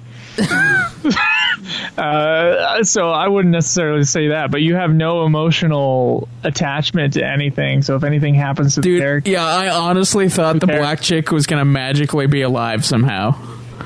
Like, that's kind of the vibe the movie gave me, is that no real consequences are going to actually happen. Another wooden dialogue connection between those two characters, Ramen Head and Sid the Sloth, they were honestly the strongest pull in that movie, and it's still timid. Yeah, I like when she died though, and said she died. I'm like, well, they got that over with fast. Yeah, I was they shit. Died first. Okay. Yeah, they didn't waste any time getting that done. That is true. The minority or the black people do die first in all the horror movies. Was she the only one of the people who fly? Like the people you tried to care about? Yeah. No, for the black people. Oh, black people. Yeah, she's the only one. All right, so this universe and Star Wars have a similarity where there's no black people. Yeah. Okay. Yeah, except for she it's wasn't kind of like Utah. Yeah. Star Wars. George Lucas was in Utah. When Space is Utah, apparently. Yeah. Really beautiful, but the people They're are damn assholes. pilgrims. Yeah. Those fucking pilgrims, man. We had to kick them out, and they walked all the way to Utah, also known as space. Yeah, dude, it's I don't know. I think it's well deserving of its 10% on Rotten Tomato, which is the lowest. Who gave it a positive? What did they say? I don't know. Let's pull up a couple reviews here. That's a good question. That is a good question. It's not the lowest rated. No, Mortal Kombat Annihilation has 3%. I still think the Emoji Movie is less than this one. Well, you actually saw that? No, I looked it up on Rotten Tomatoes. Oh, okay. There's a bunch of movies that are supposed to be really good out right now, and you saw the Emoji Movie. I did not see the Emoji Movie. Fuck? Oh, speaking of movies, dude, I want to see Dunkirk so bad, and I'm just I'm so waiting for my paycheck so I can go on. Yeah, so, okay, it's got a 10%. Here's a 3 out of 5 from Empire Magazine. All right, just to note, the top critics for this movie, it's 0%. Oh, what? This is horseshit. When I click on the link, it gives it 2 out of 5. They lied. So it says... He says when Mark Hamill, star of the interactive PC game series upon which this is based, won't turn up for the film spin-off, you have to wonder whether the Force is with you. It's not. As it turns out, this latest sci-fi desktop twixt vicious alien horde and a mismatched cadre of dowdy human types isn't that bad. What? It's not that bad, but he only gives it a 2-star. Playing up the military angle is the best movie, but this and some excellent incidental effects can't completely disguise the shortcomings.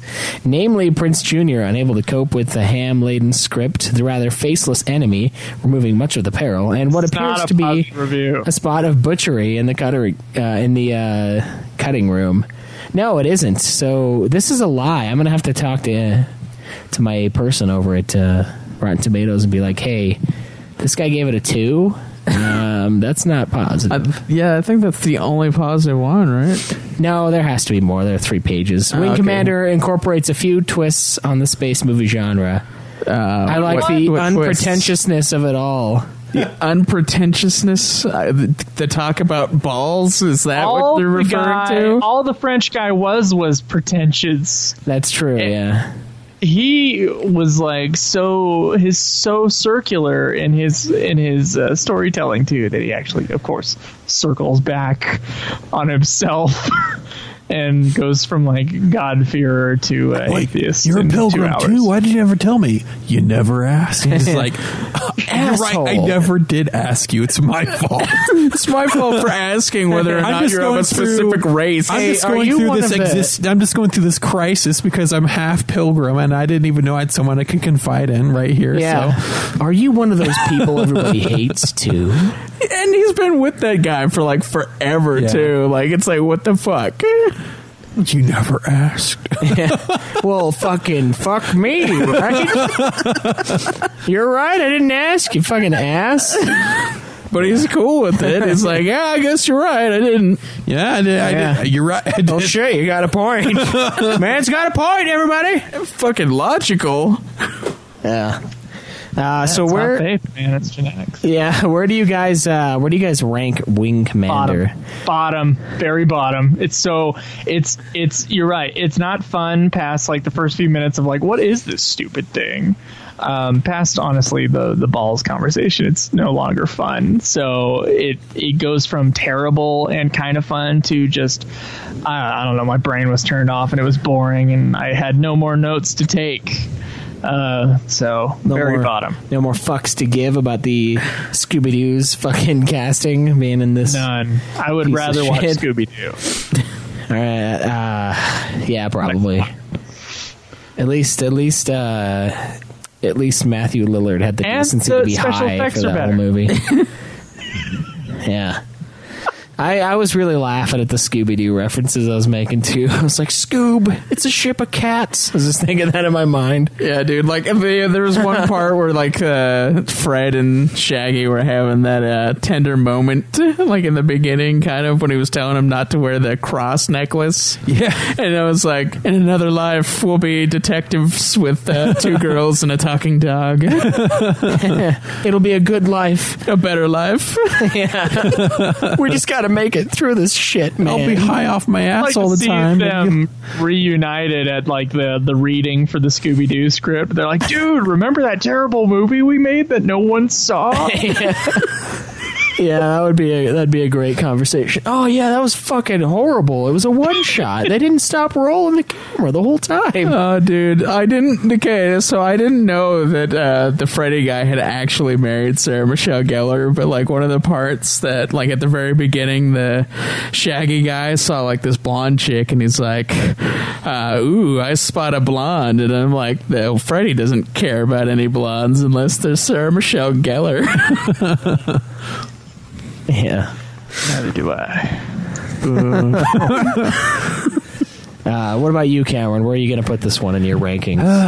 Well, some of the other video game movies there's just parts that were really painful to me, but this movie didn't have anything that like it wasn't either end of the spectrum. It was just like I could have slept through the whole thing and then just read a little brief thing about the movie and I would have known just as much. Exactly.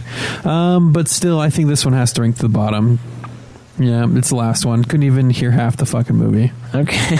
All right. Greg? Yeah, I agree. It's got to go on the bottom. I mean, there's nothing about this movie that would draw anyone. Like, I can't fathom anybody that says, I want to watch Wing Commander. Didn't draw anyone. So, I know, but like, I could imagine somebody wanting to see Double Dragon over this, and that is terrible to me. So yeah, it's like, it's gotta go at the bottom, man. Like, it was super boring. I had to like... I did laugh a lot more at Double Dragon. I only laughed out loud at the I cook breakfast line. Yeah, I can fly this and still cook your breakfast. Yeah, I did laugh out loud really hard at that line. I was like, what? I laughed out loud really hard at the Celine Dion moment. Yeah. Where they put their hands up on the glass. I did too, and I laughed pretty hard when the cats showed up the first time. I was like, the what the seal fuck is people. that? Yeah, making fun of this movie is the only thing that made this movie bearable. All right, that's fair. I'm actually going to put it above Double Dragon. Double Dragon, I still think, is the ultimate piece of shit video game. Or a movie based on a video game. Not that Wing Commander isn't also a piece of shit, because it is. Don't get me wrong. But I just felt... The only thing that I kept telling myself that allowed me to continue watching this awake and not just listening to it as I sleep was thinking, okay, at least it's not Double Dragon right now. At least I'm not watching Double Dragon. And that was enough to carry me through. You have laughed more, at least, at Double Dragon? I would have, but I also... I guess maybe it's the fact that I've already seen Double Dragon and I was in the process of watching Wing Commander that I could tell myself at least it wasn't that movie I had seen to completion. But I do think it is a little bit better than Double Dragon, at least through the eyes of time, because I honestly, not that I would ever watch either of these movies again in my life. And I congratulate the giveaway winner once we give this fucking thing out on their wonderful gift from us. But oh yeah, so this is so hard to get a hold of that we should probably say this. It is available on Amazon Prime for rental. It is, yeah, and it's not as difficult as I thought to get. There are a bunch of used copies, but I don't like buying used, so I think they are pretty low on the link I was on anyway. So it is tough to get a hold of, but you can rent it to listen or to view what we are currently taking a heaping shit all over. It is bad, but honestly, I do think the other one is worse. Although this one is definitely more boring, which I agree is a pretty egregious sin for a video game movie. Yeah, it got pretty boring. That's bad. But its lows, I don't feel like were quite the undersea canyon lows of Double Dragon on a personal level. So there you go. Second to worst fucking movie I've watched in a long time. You did watch Godzilla's Revenge, right? Yeah, oh, that's true.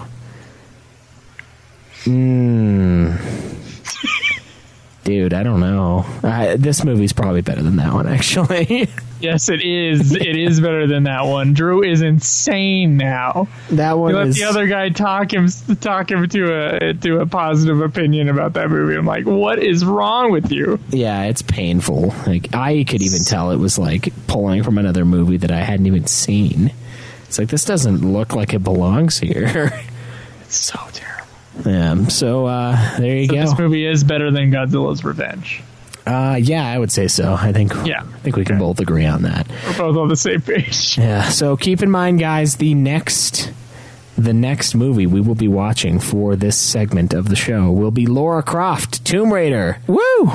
And then after that, we have the first Resident Evil movie. We will be returning to our good friend Paul W.S. Anderson, who has brought us so many of these gems in the past. I cannot wait to re-watch what I thought was a good movie at one point in time. Okay, dude, I haven't watched Tomb Raider in a long fucking time. I haven't watched it. It's been years. So... And the reviews for it are not very good, but I remember watching it and liking it a lot. My review of her was very high. Yeah. The funny thing is, this guy, the guy who directed Tomb Raider, his name is Simon West, and he's the guy who directed Con Air, The General's Daughter, Black Hawk Down. No, he was an executive producer on that one. I was like, that's Ridley Scott. Yeah, sorry. No, Salty. Excellent. I think that wasn't Salty. Oh shit, that's 2017. I thought that was. Is it Salt, the other one with... Salt is Angelina Jolie as well. Oh, okay, well, fuck, it's not her. Or it's not him. Expendables 2, that's a classic right there. A classic? Yeah, The Mechanic. Oh, okay, so he's into action movies with either super hot chicks or balding men. I can tell that with Con Air. Yeah, Con Air. Yeah, that movie's ridiculous. I still think it's awesome, but... the rest of them get worse as time goes on, so we got that to look forward to. I can't wait to give out a copy of that gem. At least she has a nice rack in the movie, right? Oh, That's right. So now we have the wonderful task of giving away the copy, the $9.99/$6.99 copy of Wing Commander. We do have a new review for this week, and this one I think gets my vote right off the bat. Same. Really? Yes. Dude, it's pretty great. It's titled The Best Red Lobster on the East Coast. A 5-star review by True Hoax on August 3rd. I've been coming to this Red Lobster for years, and it just keeps getting better. I don't know if it's new management or the updated menu, but I just love it now. Try the baked ziti and breadsticks. You won't be disappointed. Best review, 10 out of 10. Yeah, that one's fucking awesome. We also within this long range, we have Hilarious by Marth2112 back in June. If only the Super Hog counted the number of minutes I laugh at this podcast, because I've done a lot thanks to these guys. I love their banter back and forth, and I love how Caleb is the punching bag for them. Yeah. Probably because he could take a punch and Snorlax slam the crap out of you guys. That's true. I hope this show continues indefinitely and becomes such a big deal that E3 crawls to your doorsteps, begging you to come to their convention. We hope for that too. You guys are awesome. Also, another one within the time range, Poohman242. Whatever. I enjoy listening to this podcast. Can you guys watch Time Cop, the Van Damme movie? They made a game based on it. Also, play Chrono Trigger. My personal favorite is still going to be The Best Red Lobster on the East Coast. It's perfectly random, and it just I laughed my ass suits off us. the first time I read it. It's perfect. A hearty laugh. I love the love for me though, Marth, but the Red Lobster. My vote's going with Marth, but I'm going to lose this one anyway. So I do appreciate the humor of the Red Lobster thing, but to give away a DVD for a good iTunes review, Marth is obviously the best iTunes review for the show. All right, that's not to fair. bum everybody out with that opinion. That's all right. We go for comedy on this show, Joe. Cameron? I don't know. I'm split halfway. Because that was a really good review, but The Best Red Lobster made me laugh, and so I'm going to have to go with that one. Guys, the secret is to make the other three people laugh. That's right. I mean, it's like how you talk a cop out of a ticket. You got to make them laugh. Exactly. Yeah, don't talk about Godsmack. They don't care. Godsmack concert, come on. Yeah, fucking great band. Get back, 1,000 horsepower. Maybe talk about how great the Sound of Silence by Disturbed is. Yeah, I don't know if I is could... that question a UFF question or a? It's a nude question. Oh, it's a. Should we just answer it? That one? We could. We don't talk about that song enough. All right, hold on. Yeah, bring it up, dude. I want to get this over with. There are some things in that question that really bother me. Oh, man. Not including the fact that it was deemed necessary to ask. So Red Lobster True Hoax won the DVD then? Yes. Yeah. Okay, so here's the question. If Disturbed Sound of Silence is so bad, why does it have 256 plus million views? Rebecca Black's Friday has like 100 million views, so it's like twice as good as Rebecca Black's Friday. I could live with that. He says, ending close to 2 million likes on YouTube. All the comments are positive, calling it amazing, and some call it the best song of one of the best songs of all time. And only idiot techno hip hop kids dislike it. Seems like most people love the song, and you guys are the ones with the wrong opinion. Lol. It has surpassed the original version, which only has like 140 million views. So what gives, guys? Are you haters to one of the best metal songs of the decade? Guys, what the fuck? What the fuck? I think he tried to say as much as he could to piss us off. All right, I think that was his to goal. rip this apart first? I'm going to try to give a balanced opinion, so I'll let you rip it apart, and then I'll give a balanced response. Try it. Okay, so first of all, I'm going to pull up YouTube. Can the other guys have an opinion? Because they've never talked about this thing. I'm going to pull up YouTube right now. I'm going to type in Nicki Minaj. Okay? Okay, the first Nicki Minaj movie. Oh, okay. Or video, whatever you want to call this shit. Anaconda. 697,202,303 views. Terrible. Your argument is broken immediately. That song is fucking horrible. She is a disgusting human being who is complete shit. Her voice is annoying. Her face is annoying. Her music is awful. And she has one song with almost 700 million views. So, fuck your first point. It's real great, though, visually. I do enjoy some of that music video. Fuck that, dude. No, I hate it. I hate it. I fucking hate it. 256 plus million views. No one gives a shit how many views it has. What I really one don't person like watching it a lot is how he compares it to the views of the original song. Okay, let's talk about the original how song. many people really know about Simon and Garfunkel When did the original song come out? In the 60s, right? 60s, late 60s, yeah. Late 60s. You know how many of those fuckers are on YouTube? Not many, because they have a fucking record of the album, or they have a CD, because they're fucking old! Of course it has less YouTube views. Are you high? This is our parents' music here. They weren't on YouTube! This Disturbed song has been on YouTube since its fucking ungodly birth! Of course it has more! God, how is that even a fucking point? How is that even something you could bring up? Of course it has more. It was released 2 years ago. This one was released 50 plus years ago. Jesus. Okay, and the only idiot techno hip hop kids dislike it. I dislike it, and I gave it a shit comment saying this is the worst thing I've heard from Disturbed. So not all the comments are positive. No, they're not. Only the big ones. And I don't like techno hip hop either. That shit's not as bad, but it's fucking up there.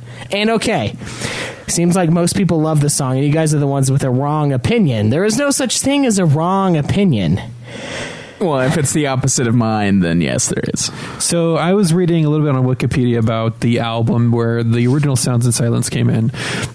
It was originally unsuccessful because of what was going on in Britain at the time, but then later, the album peaked to be the number 30 on the Billboard album chart in 1966. And I'll say one thing. They can hit the notes. This fucker can't. Simon and Garfunkel do well. A lot of people disagree with you on that, including people in our forum. And here's the deal, Schweiss. Sometimes it takes somewhat of a trained ear to be able to tell when notes are being corrected, pitch corrected. I can hear the auto-tune so clearly in this song. And it's not a fucking metal song, all right? Disturbed hasn't been a metal band since they released their first album. I would say they've been hard rock since then. And even if they were the most metal thing of all time, even if this was a fucking Lamb of God song that sounded just like this isn't a metal song, man. This is a remake of a fucking Simon and Garfunkel. The genre doesn't follow the fucking artist to the grave. Every song that a metal fucking band releases doesn't have to be metal, and this isn't a metal song. No, there's no metal at all. Just some asshole that used to sing metal and can't sing. He can't make it, dude. His balls need to drop about like 6 more inches before he can hit this fucking notes in the song, and it's awful. It's not that he can't hit the notes. I studied this song today because of this question. I was getting ready for it. So I listened to the song like 6 times, 6 different videos. So I looked up live videos of him doing it. He actually does, especially on the TV ones, not the ones where he's at the concert. We've seen him at Disturbed. Oh yeah, concert. I heard him and I was disappointed. We've heard his voice live, and it's not perfect. It's not terrible, but it's not local band bad.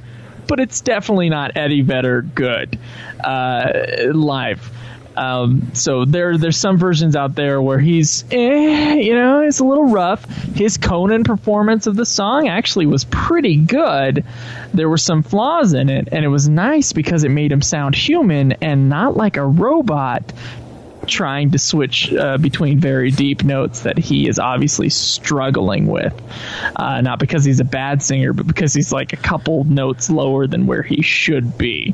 And I don't think I have issues with the song. I have issues with his voice singing the song. I think I can hear the auto-tune to death. It sounds like a Britney Spears auto-tuned album, and it's just not. It doesn't work for me with his voice.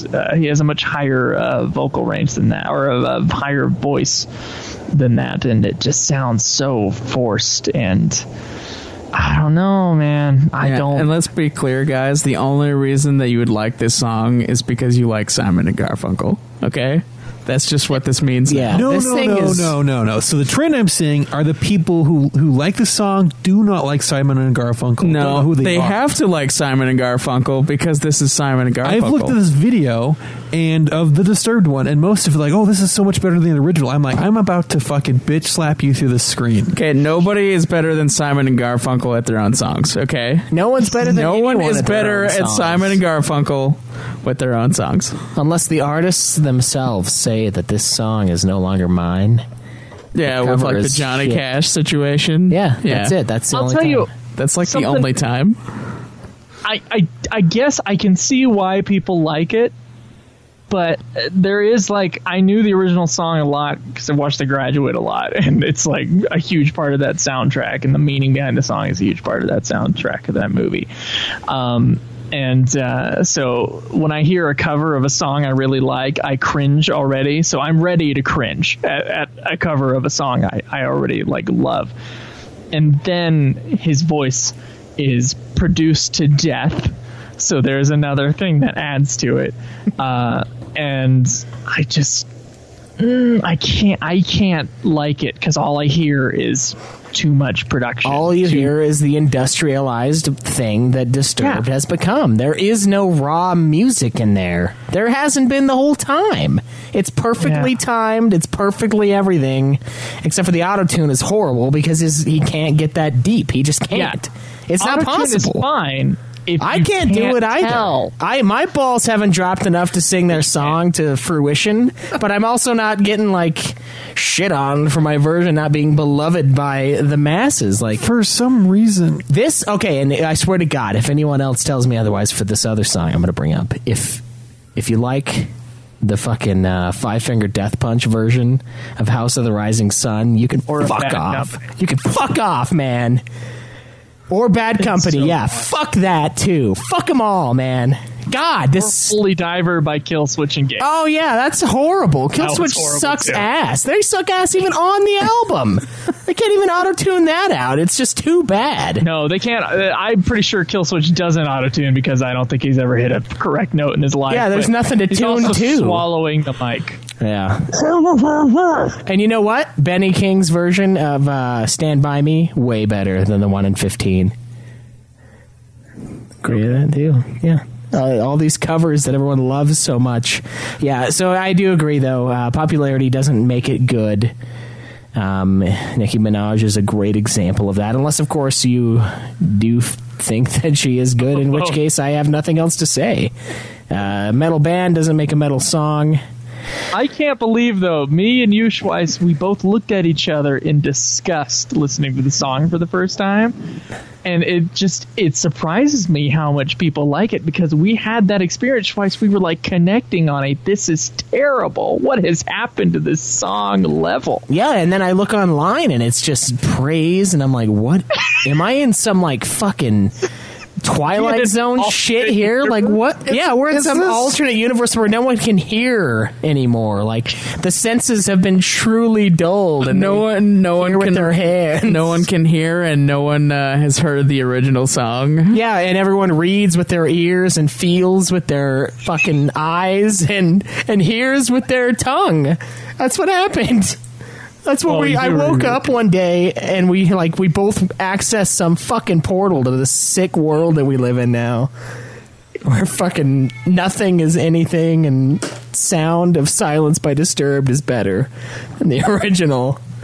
It's crazy. I also think like it's too epic, like, for the song, because each guy's like having all this like crazy strings and the drum and like, oh, people and they parade, that thing that goes on in the middle of that song. But like the Simon Garfunkel song, it's like a quiet, beautiful sadness song, and it just doesn't match the mood, the right mood for the lyrics. He tries to turn it into something that it's not, and I don't like it. Yeah, you know what? If you like it, I understand why you like it, but I cannot stand the auto-tune. Yeah, I can mildly enjoy the live version of the song, but I can't take his auto-tune. Yeah, and if you can't hear it, then there's nothing that can be helped. It's just, if you can't hear it, you can't hear it. There's no convincing in the world that can make you hear something that's so clearly there to Joe and I. It's like people who can't see motion blur on TVs. Like, plenty of people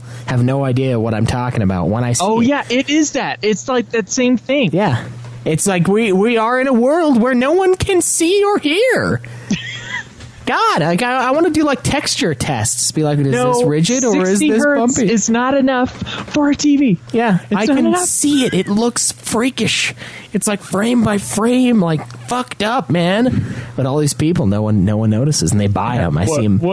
What motion blur? I see him buying the $6,000 TV or like $2,000 TV. They go for the screen size, and that's it. They're like, look how cheap and big this huge TV is. I'm like, yeah, but it's fucking trash. It's like I'm vicariously experiencing what's on the TV through another body. That's what that shit looks like to me. It's fucked up. It looks like video.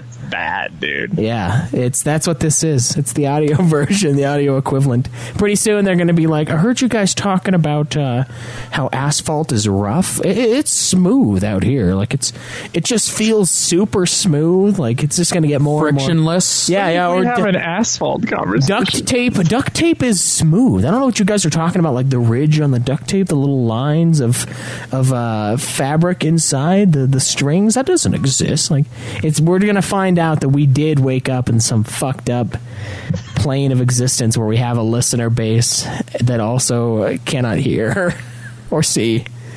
Well, if they can't hear, then they can't hear us. So it sounds too produced, and it's the same reason I don't listen to pop. Yeah, like in general, I just don't listen to pop because it's too produced now. It wasn't too produced in the 90s because they didn't have the pitch correction like they do now, so they didn't like pitch correct the whole song. You don't hear a Christina Aguilera song like pitch corrected to death, but now you do hear almost everything pitch corrected to death, and it all sounds, I can hear the electronicness of it, and it doesn't sound good to me. When metal bands do the same thing, it's even worse because it's like an affront to metal. Which is like all about being raw and heavy and yeah, but Disturbed's never been about that, though. Is kind of the problem. Well, I would say Down with the Sickness is a pretty stripped down kind of rap rock record. Yeah, like a new metal. Yeah, it is. And 10,000 Days is a really or 10,000 Fists, excuse me, is a really produced album, but it's not the same. No, it ain't the same as this song is. No, it isn't. And it's almost like their Black album. It's like when they kind of chilled out and just like, all right, well, we're rock now.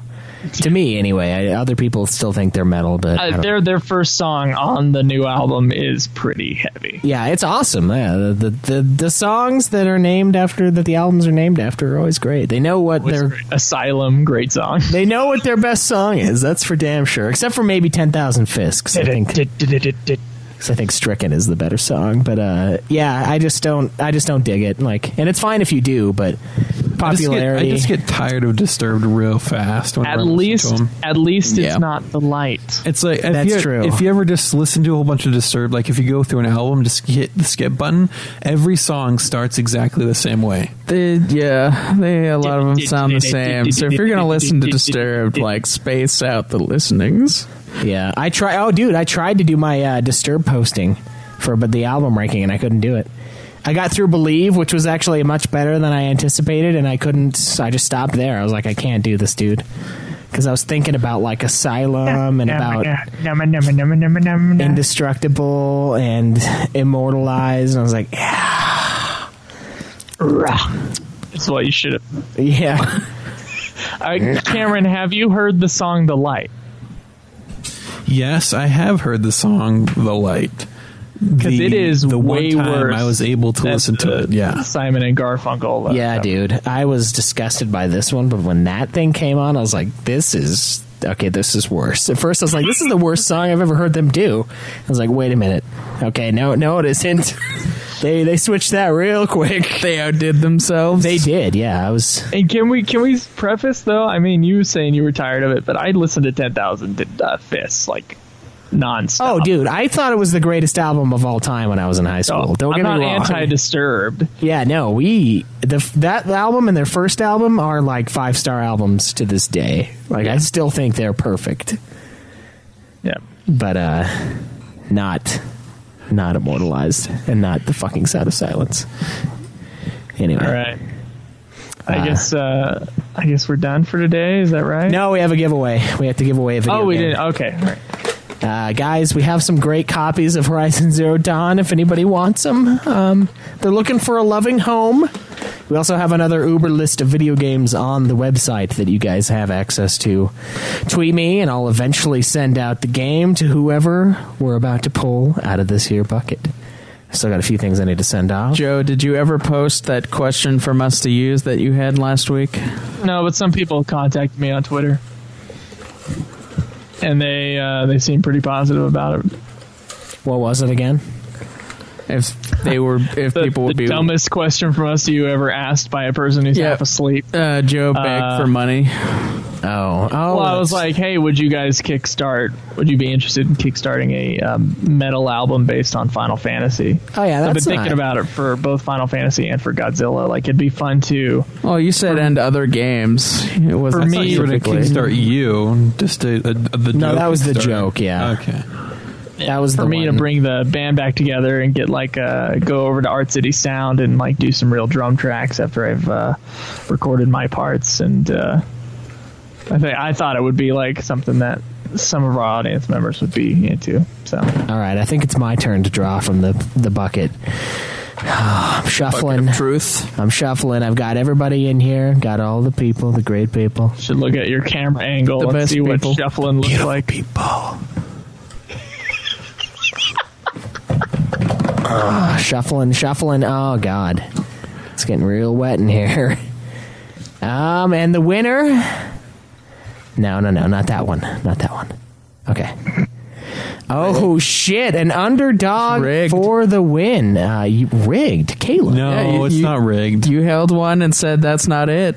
Well, he didn't look at it. I said you would do well. I was looking at his eyes. His eyes were closed. I said you would do well in Slytherin, and it said Gryffindor to me, and it ruined the whole fucking movie. The winner of this month's giveaway is our very own Steven Westerfer. Steven. Wow. Tweet me out, man. Tweet me out. And oh yes, tweet the shit out of it. Let me know what game you want. We got the list on the site. I think Horizon Zero Dawn is on there. If not, it is available, unless of course you've already bought it due to our awesome review of the average game, according to some. That's right. let us know what you want. We'll get those sent out. Congratulations, and thank you all for your dedication to our podcasting projects. Of course, this is a drawing based on the Patreon, a great place that you guys can support our show. We got some cool goals that are up and coming. We've got some great reward tiers on there. And you can check that out at patreon.com/NudeClanGaming. We have our Twitch stream where we live stream the episodes and the games. Caleb and I have been doing quite a bit of streaming lately, actually. So you can hang out with us there at twitch.tv/NudeClanGaming. You can go to our YouTube channel. You just have to type in Nude Clan podcast and into YouTube. We don't have our custom URL yet because we don't have enough fucking followers. You can find our Facebook page at facebook.com/NudeClan. That's nude, NEWD. Again, you can tweet me at UFF Podcast. Me at Joseph Gillier. Me at Nude Clan Cam. And me at Obsidian Bob. Of course, you can find this and so much more at what is our website? audibletrials.com/NudeClan. audibletrial.com/NudeClan, where you can find our forums, all of our other goodies. Hang out there. The other link to that was nudeclan.net, by the way. Yes, of course, if you so desire to go to the other site that we have available.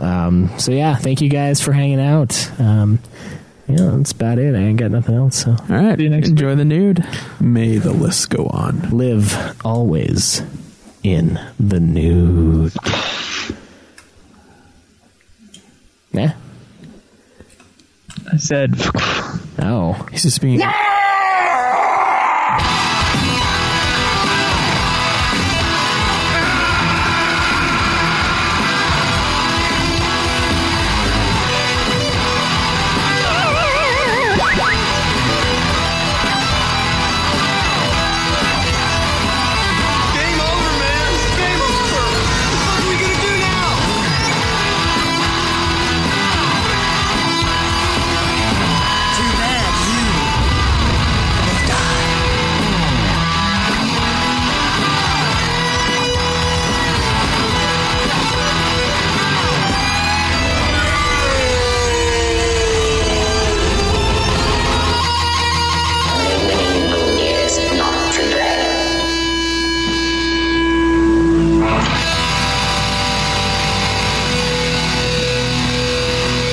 How about a nice game of chess? Oh.